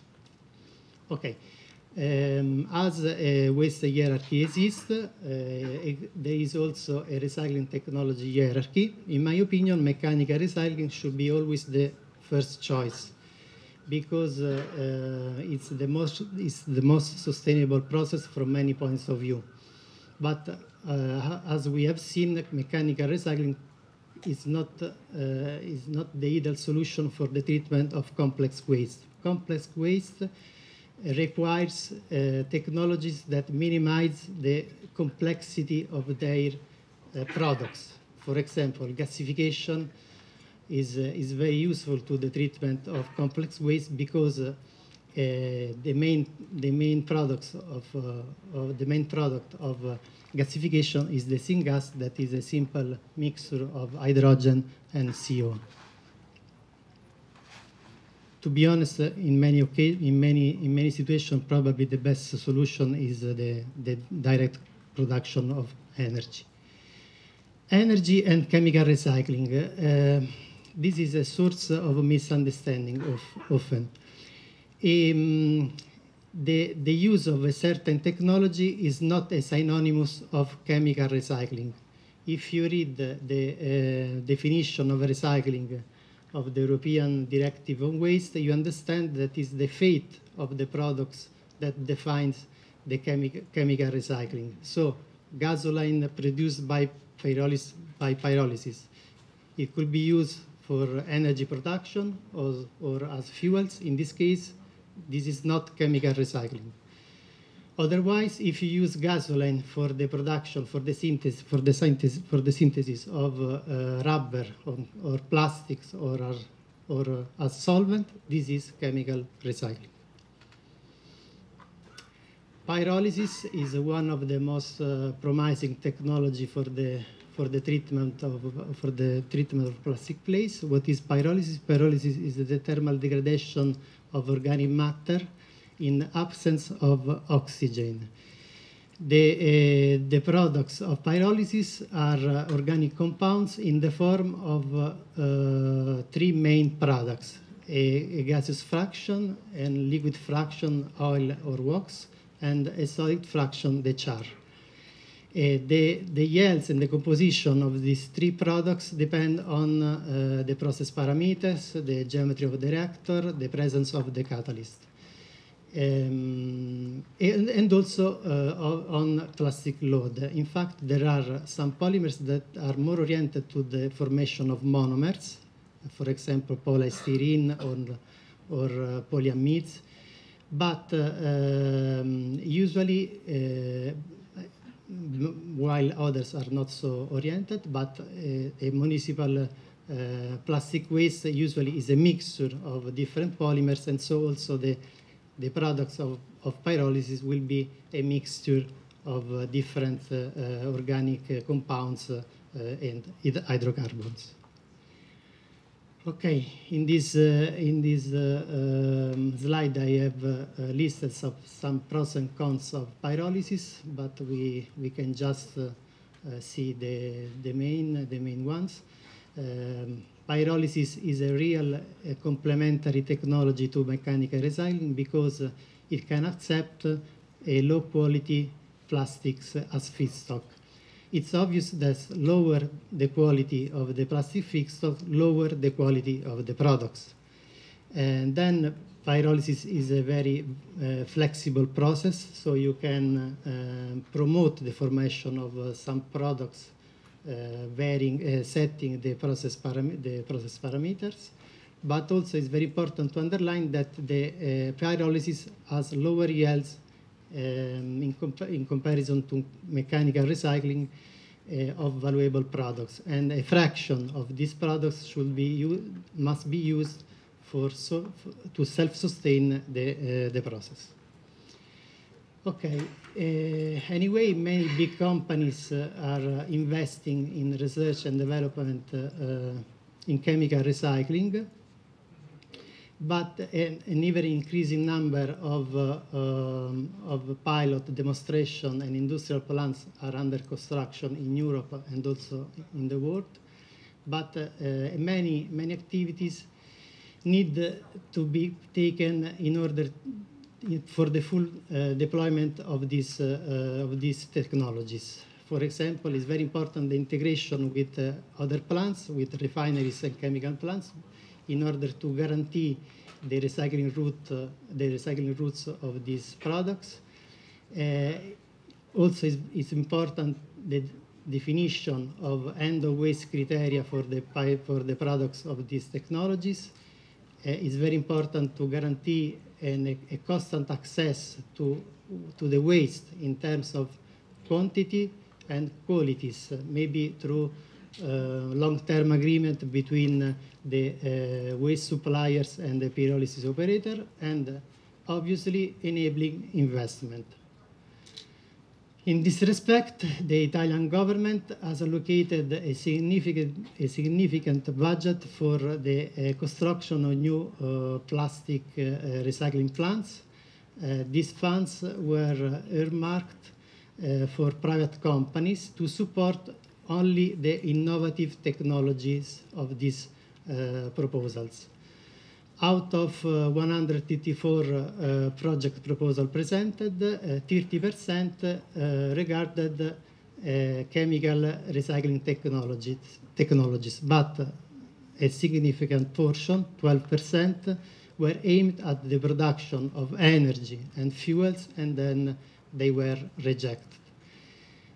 Also, you can see that the main technologies are pyrolysis and gasification, and the average capacity of these plants are a medium-sized plants, 21 kilotons. So we think that probably now we are at a turning point in Italy for chemical recycling, and we are waiting to see if this project presented will be successful or not. Maybe I am late, I don't know. I'm late? No? Okay. Okay, this is what Enea does about research in pyrolysis of plastics, We, some topics, we try to upgrade the oil from difficult plastic streams, for example, from waste of electrical and electronic equipment, through catalytic pyrolysis to following upgrading processes like hydrotreating and distillation, because it's very important to favor the formation of valuable chemicals and not brominated compounds, oxygenated compounds, etc. Another aspect is the synthesis of low-cost catalysts, because catalytic pyrolysis is an important technology to improve the quality of the products, but commercial catalysts usually are expensive and they have a short life.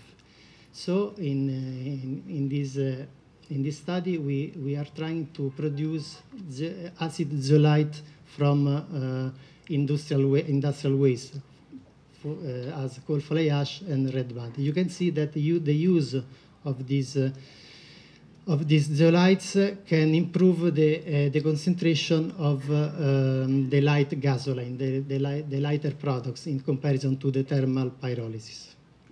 And then to conclude, it's also very important to valorize all the products of pyrolysis, and so char is often considered a byproduct, but instead has good properties, and after a simple thermochemical process, it will be transformed into an absorbing material with an impressive specific surface area. And so it is very similar to an active added carbon. It could be used as a supporting catalyst, or for waste gas treatment or wastewater treatment. This is very important because many polymers tend to the formation of char in high concentration. This is all. Thank you for your attention. Thank you very much to Mr. Riccardo Tuffi. Grazie mille, signor Riccardo Tuffi. Time is not of essence, time is not of concern. We want to hear the entirety of your report, the Italian experience. Thank you once again. 再次掌声，谢谢。Grazie mille. Ladies and gentlemen, moving on. 我们下一位讲者呢是远东新世纪，我们欢迎罗怡文协理。From Far Eastern New Century, we're going to talk about sustainable material and circular economy. Please welcome Madame Luo. Hello, everyone. My name is Eva. Well, I couldn't have the opportunity to say good morning because it's about noontime. So I only said hello. So I think that the speech made before lunch or after lunch is usually very challenging, because I want to make sure that I know that you are hungry. So I don't want to delay your lunch time too much, and then that I'll try to make my presentation easy to understand. Okay, feel free to ask questions after the presentation. So who we are Far Eastern New Century, and then we are the top 3 the PET makers of the world. So today it's quite an honor to be here to share our experience. So as I mentioned that we are the global leading sustainable material suppliers. So we focus on the PET industry, and then that we recycle the PET bottle, and then make those recycled PET bottles as the sustainable material for reuse. So, doing good, that's great, but you also need to get the recognition of the industry. So no matter in Taiwan or global, we get award through this sustainability award. And then we also get the best HR and best CEO of the Asia, I would say the Asia Institute investors. So in 2022, that our company, we also award from the like a CDP or other global recognitions of our sustainability. So in the morning session, we talk about a lot about how to make 2050 net zero. Our roadmap, our base year is 2020. And then we set up our goal by 2025, we want to reduce 20% of CO2 emission. By 2030, we are going to reduce another 30%, and then toward to net zero by 2050. And then our company also commit SBTi to help this industry and work together with our family, friends to toward this 1.5 degree temperature CO2 emission. So by 2030, we expect that we will invest more than $19 billion to reach this goal. So how to do that? We also need to work together with our factory to improve our energy consumption, having better equipment to make our production to be more efficient. And then also, it's also important to follow the country's energy policy. Because when we would like to do the CO2 emission reduction, we also need to review that what's the country energy policy, available or not. Sometimes, even though I would like to use renewable energy in some countries, there is some limitation, so it takes time. So I would say that the economic, social responsibility and sustainability, and what we talk about the green industry, we all need everyone's support. Without any capital support, it's very difficult to talk about sustainability. So our company, we provide different solutions for our downstream customers. As I mentioned that we are the PET makers. We produce the containers for food contact packaging. We also produce the apparel for the fashion industry. But how to make this to be more sustainable? Well, here is what we do. So in our company, we talk about that we recycle all of the recyclable material from the land, from the sea, and also from the air. From the land, we recycle bottles and also textiles to make them to reuse again. And then we also collect with some sea island countries to collect those bottles to make a beautiful football jersey. And then we also work with the steel mill company to reuse those carbon capture air to make a very beautiful dress. I'll show you the pictures. So here is the most favorite questions I would like to ask. I know here there are a lot of our foreign guests, but there are so many our Taiwanese friends. So listen to me, Taiwanese friends. So did you do recycle at home? If you do recycle at home, please raise your hand. 请问在座的各位台湾同事或是朋友，在家里有做回收的，请举手。That's wonderful. I would say that, thank you. So I would say almost 99% of Taiwanese people do the recycle at home. So talk about the PET recycle rate. Through the Taiwan EPA's regulatory and through the people's participations, in Taiwan, the PET bottle collection rate is 95%. And our company will recycle more than 50% of those recycled bottles and make them to the sustainable material. So in FENC, our company, we have 10 different production sites across to 7 different countries. So year 2022, among these 10 facilities, we recycle more than 20 billion bottles. So, and then we also made the recycled bottle through the very good European machineries, and then to having the decontamination to make them back to the bottles.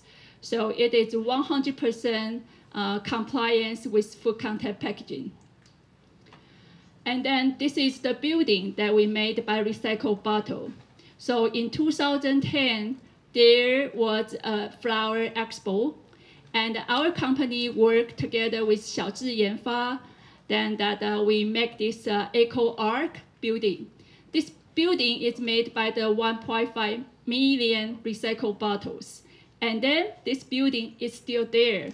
Okay, so if you got the opportunity to visit Taipei a little bit, you can visit them in Yuanshan. The building is still there. Okay. So I talk about what we do for our land. So what we do for our sea. You know, Taiwan is a small island. Although that we recycle more than 95% recycled bottles, but you know, you cannot, you know, block the ocean. So our neighbor countries from different oceans, there may be some bottles through the ocean they will carry out to Taiwan. So we work together with the brand owners like Adidas. We prevent more than 40,000 tons of plastic bottles. And then we convert them to 70 million pairs of the shoes, and then also some very beautiful garment. Let me share with you the pictures. So last year was very excited football games. So our company, we support 9 different teams. And then 9 of them, they are wearing the football jersey made by the recycled yarn, recycled fabric, provided by our company. So it's very excited. So we already start to discuss with the designer what's the next football jersey that we are going to present. And then the most important that we will also discuss during this afternoon section, that you need to discuss with the designer, because if we only talk about the recycle, it's not enough.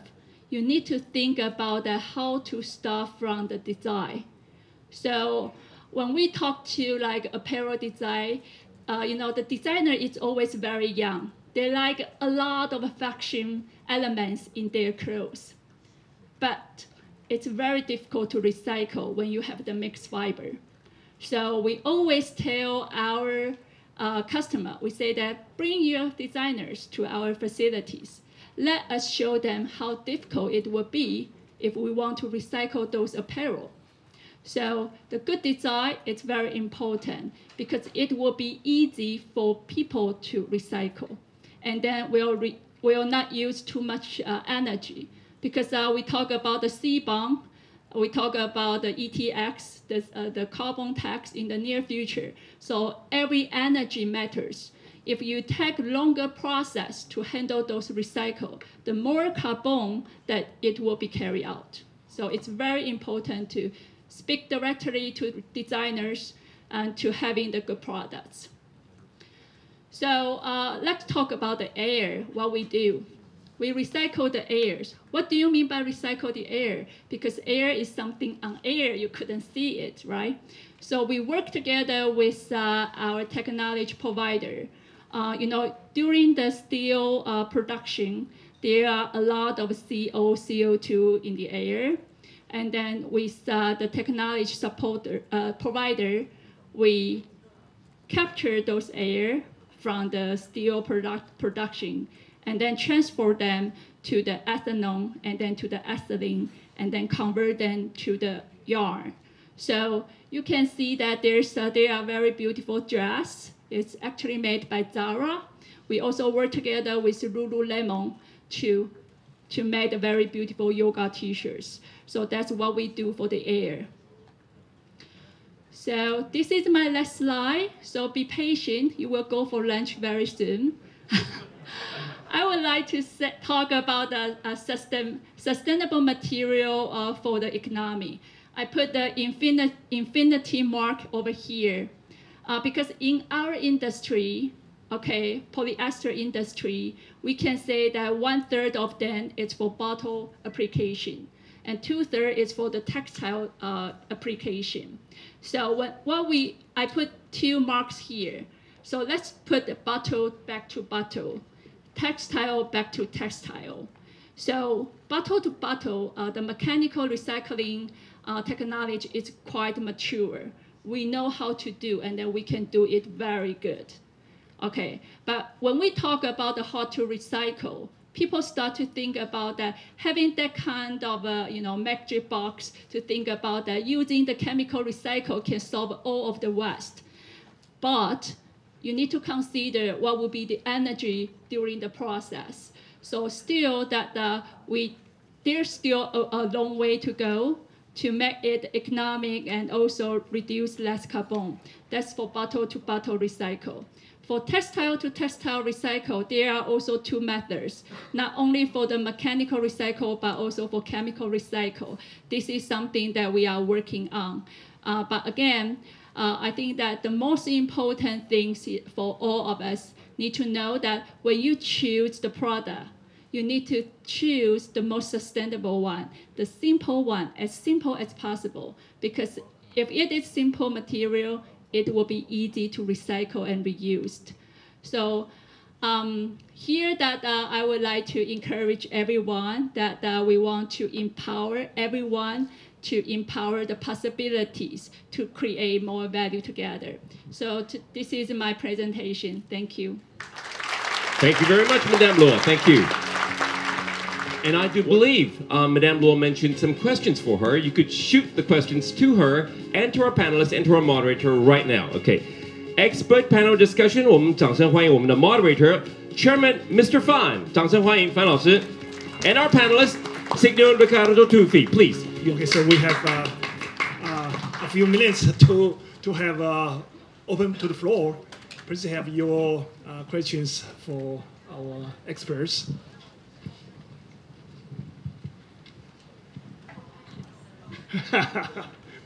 Well, I have a few questions for two of you. So first, right now in Taiwan, or for the global situation, I think the food grade rPET is pretty hot. So would you say more around the market? Yeah, about the food contact packaging, you mean? Yes. Well, you know, I would say that our company, we started the recycling business from 1988. So this year is our 35th year. So comparing with other countries like European or US, European countries or Americans, they use the recycled PET for the bottle application for more than 10 years. So last year, 2022, finally, the Taiwan FDA, through the Taiwan EPA's support, we continue to communicate with the experts to let them know that it is safe through the very good technology and a very good material control. After the plastics back to the bottle, yeah. But there were restrictions for that by food contact. By the Taiwan FDA. So, but anyway, fortunately, that's there's a signal. It's okay right now. Yes. Yes. Thank you. Okay. Yes. Yeah. Hi, my name is Marcel Smith. I have a question for Mr. Tuffi and the young lady from FENC. I'm sorry, I forgot your name. My name is Eva. Eva. It's all going very fast. Let's assume that somebody comes up with a mechanism to make sure that plastics and textiles are handed in really clean and reasonably well sorted. How much difference would that make to drive recycling rates up? And I've noted your percentage, Mr. Tuff, that 50% of plastics, more than 50% ultimately gets downcycled or incinerated. On the assumption that it would be really clean, could we make that 10? And Eva, if we would give you very clean and sorted textiles, what percentage could you get to? The sorting step is very important for the mechanical recycling of plastics. So usually we can accept for mechanical recycling maybe 5-10% of impurity, more 5 than 10% of impurities in plastics before the extrusion process. So if we can achieve this grade of purity of plastics, is very difficult to proceed with mechanical recycling, no? And in this case, we have this mixture of different plastic that we don't know how to process. About textile, probably the situation is still more difficult because textiles often are strictly bonded, physically bonded between each other, and so I don't know, probably mechanical recycling is not the best solution. I don't know. Okay, so thank you for, gentlemen, your questions. I think that your question can separate two parts. The first one, you mentioned about that if you can provide a very clean textiles, and then how much percentage you think that we can do the recycle, right? So for those, are you talking about the like a post-industrial recycle, or it's from the recycle stream?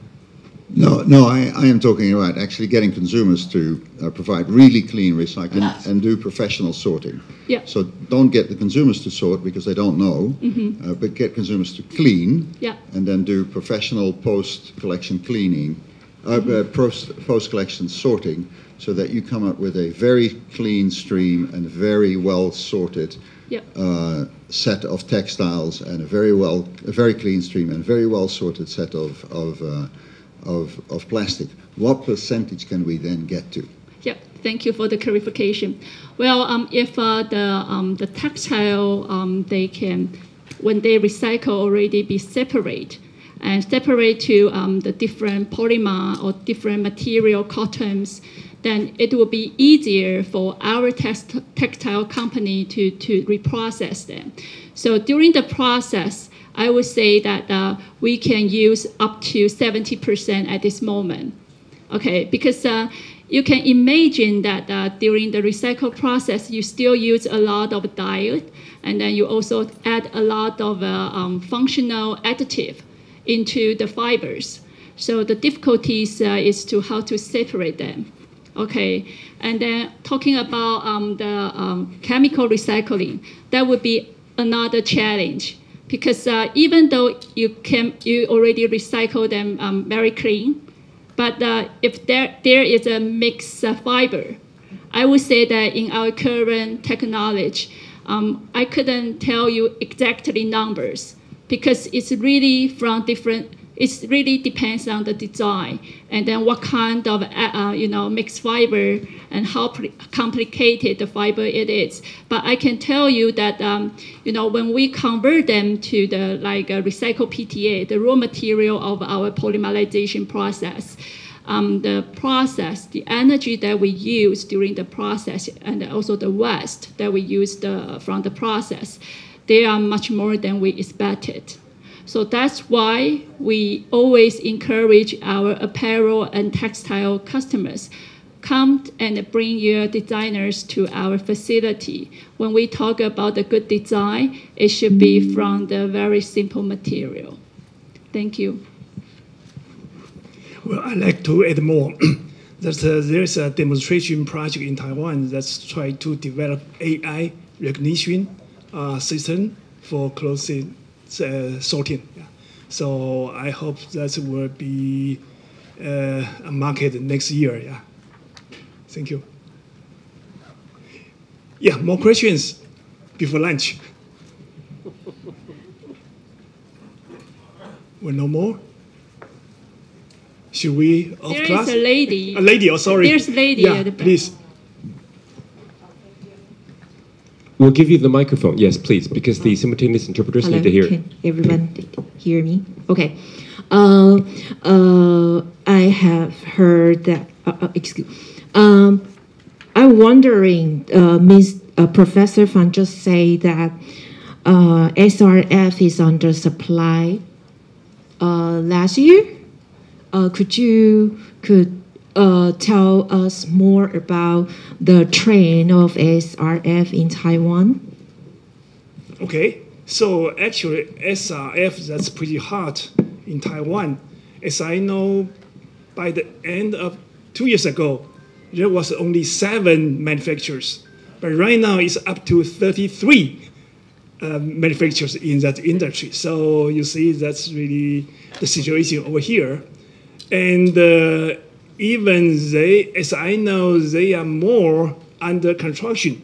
So by the end of all these be built and in operation, the total consumption will up to 700,000 tons per year.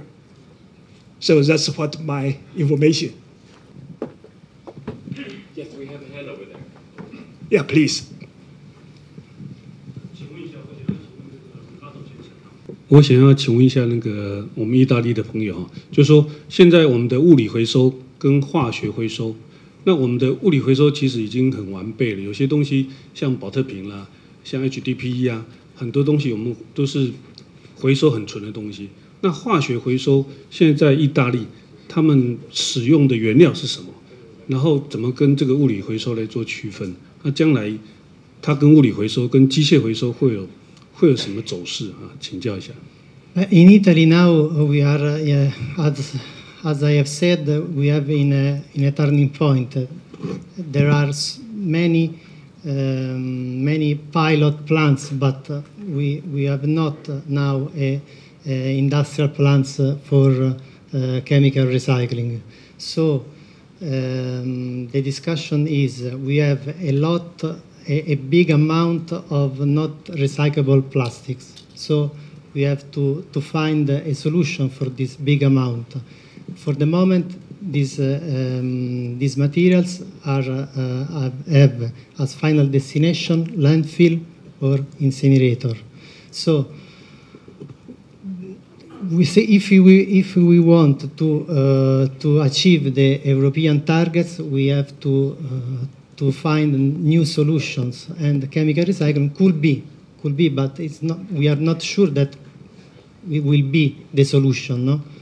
And so now the Italian plan for the recovery and the resilience has funded this budget for the construction of new plants, and we have seen that 30% of this proposal regards chemical recycling. So this is a new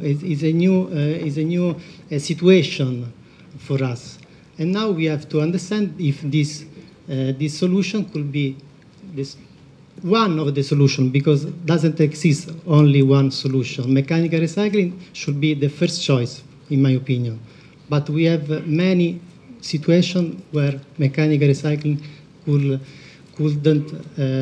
do the work. Okay, we have 1 more minute. Yeah, please.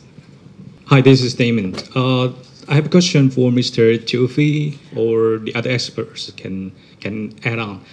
Just curious about the environmental footprint about the mechanical recycling and chemical recycling. And is there any study result shows their carbon footprint or environmental effect by these two different type of recycling?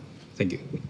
Yes, we need to collect many data about the environmental performance of chemical recycling, because today we don't have this data.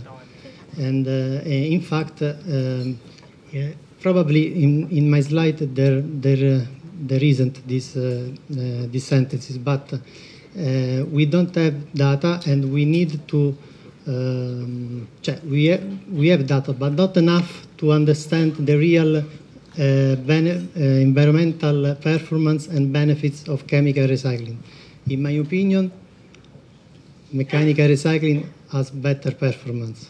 It's clear this, because the temperature are lower, the yield are higher, and so, as I have already said, mechanical recycling should be the first choice. But we need more data to collect, maybe through LCA analysis, LCC, LCA. Yeah. Thanks for the question, David, right? Yeah. So I think that for the PET or other plastic in the world, no matter NAPCOR, I mean UX or European Union, that got a life cycle time assessment. So just like a 产品碳足迹. So during the process, they do calculate and do the simulation by mechanical recycle and chemical recycling that during the different process, what would be the CO2 emission carry out.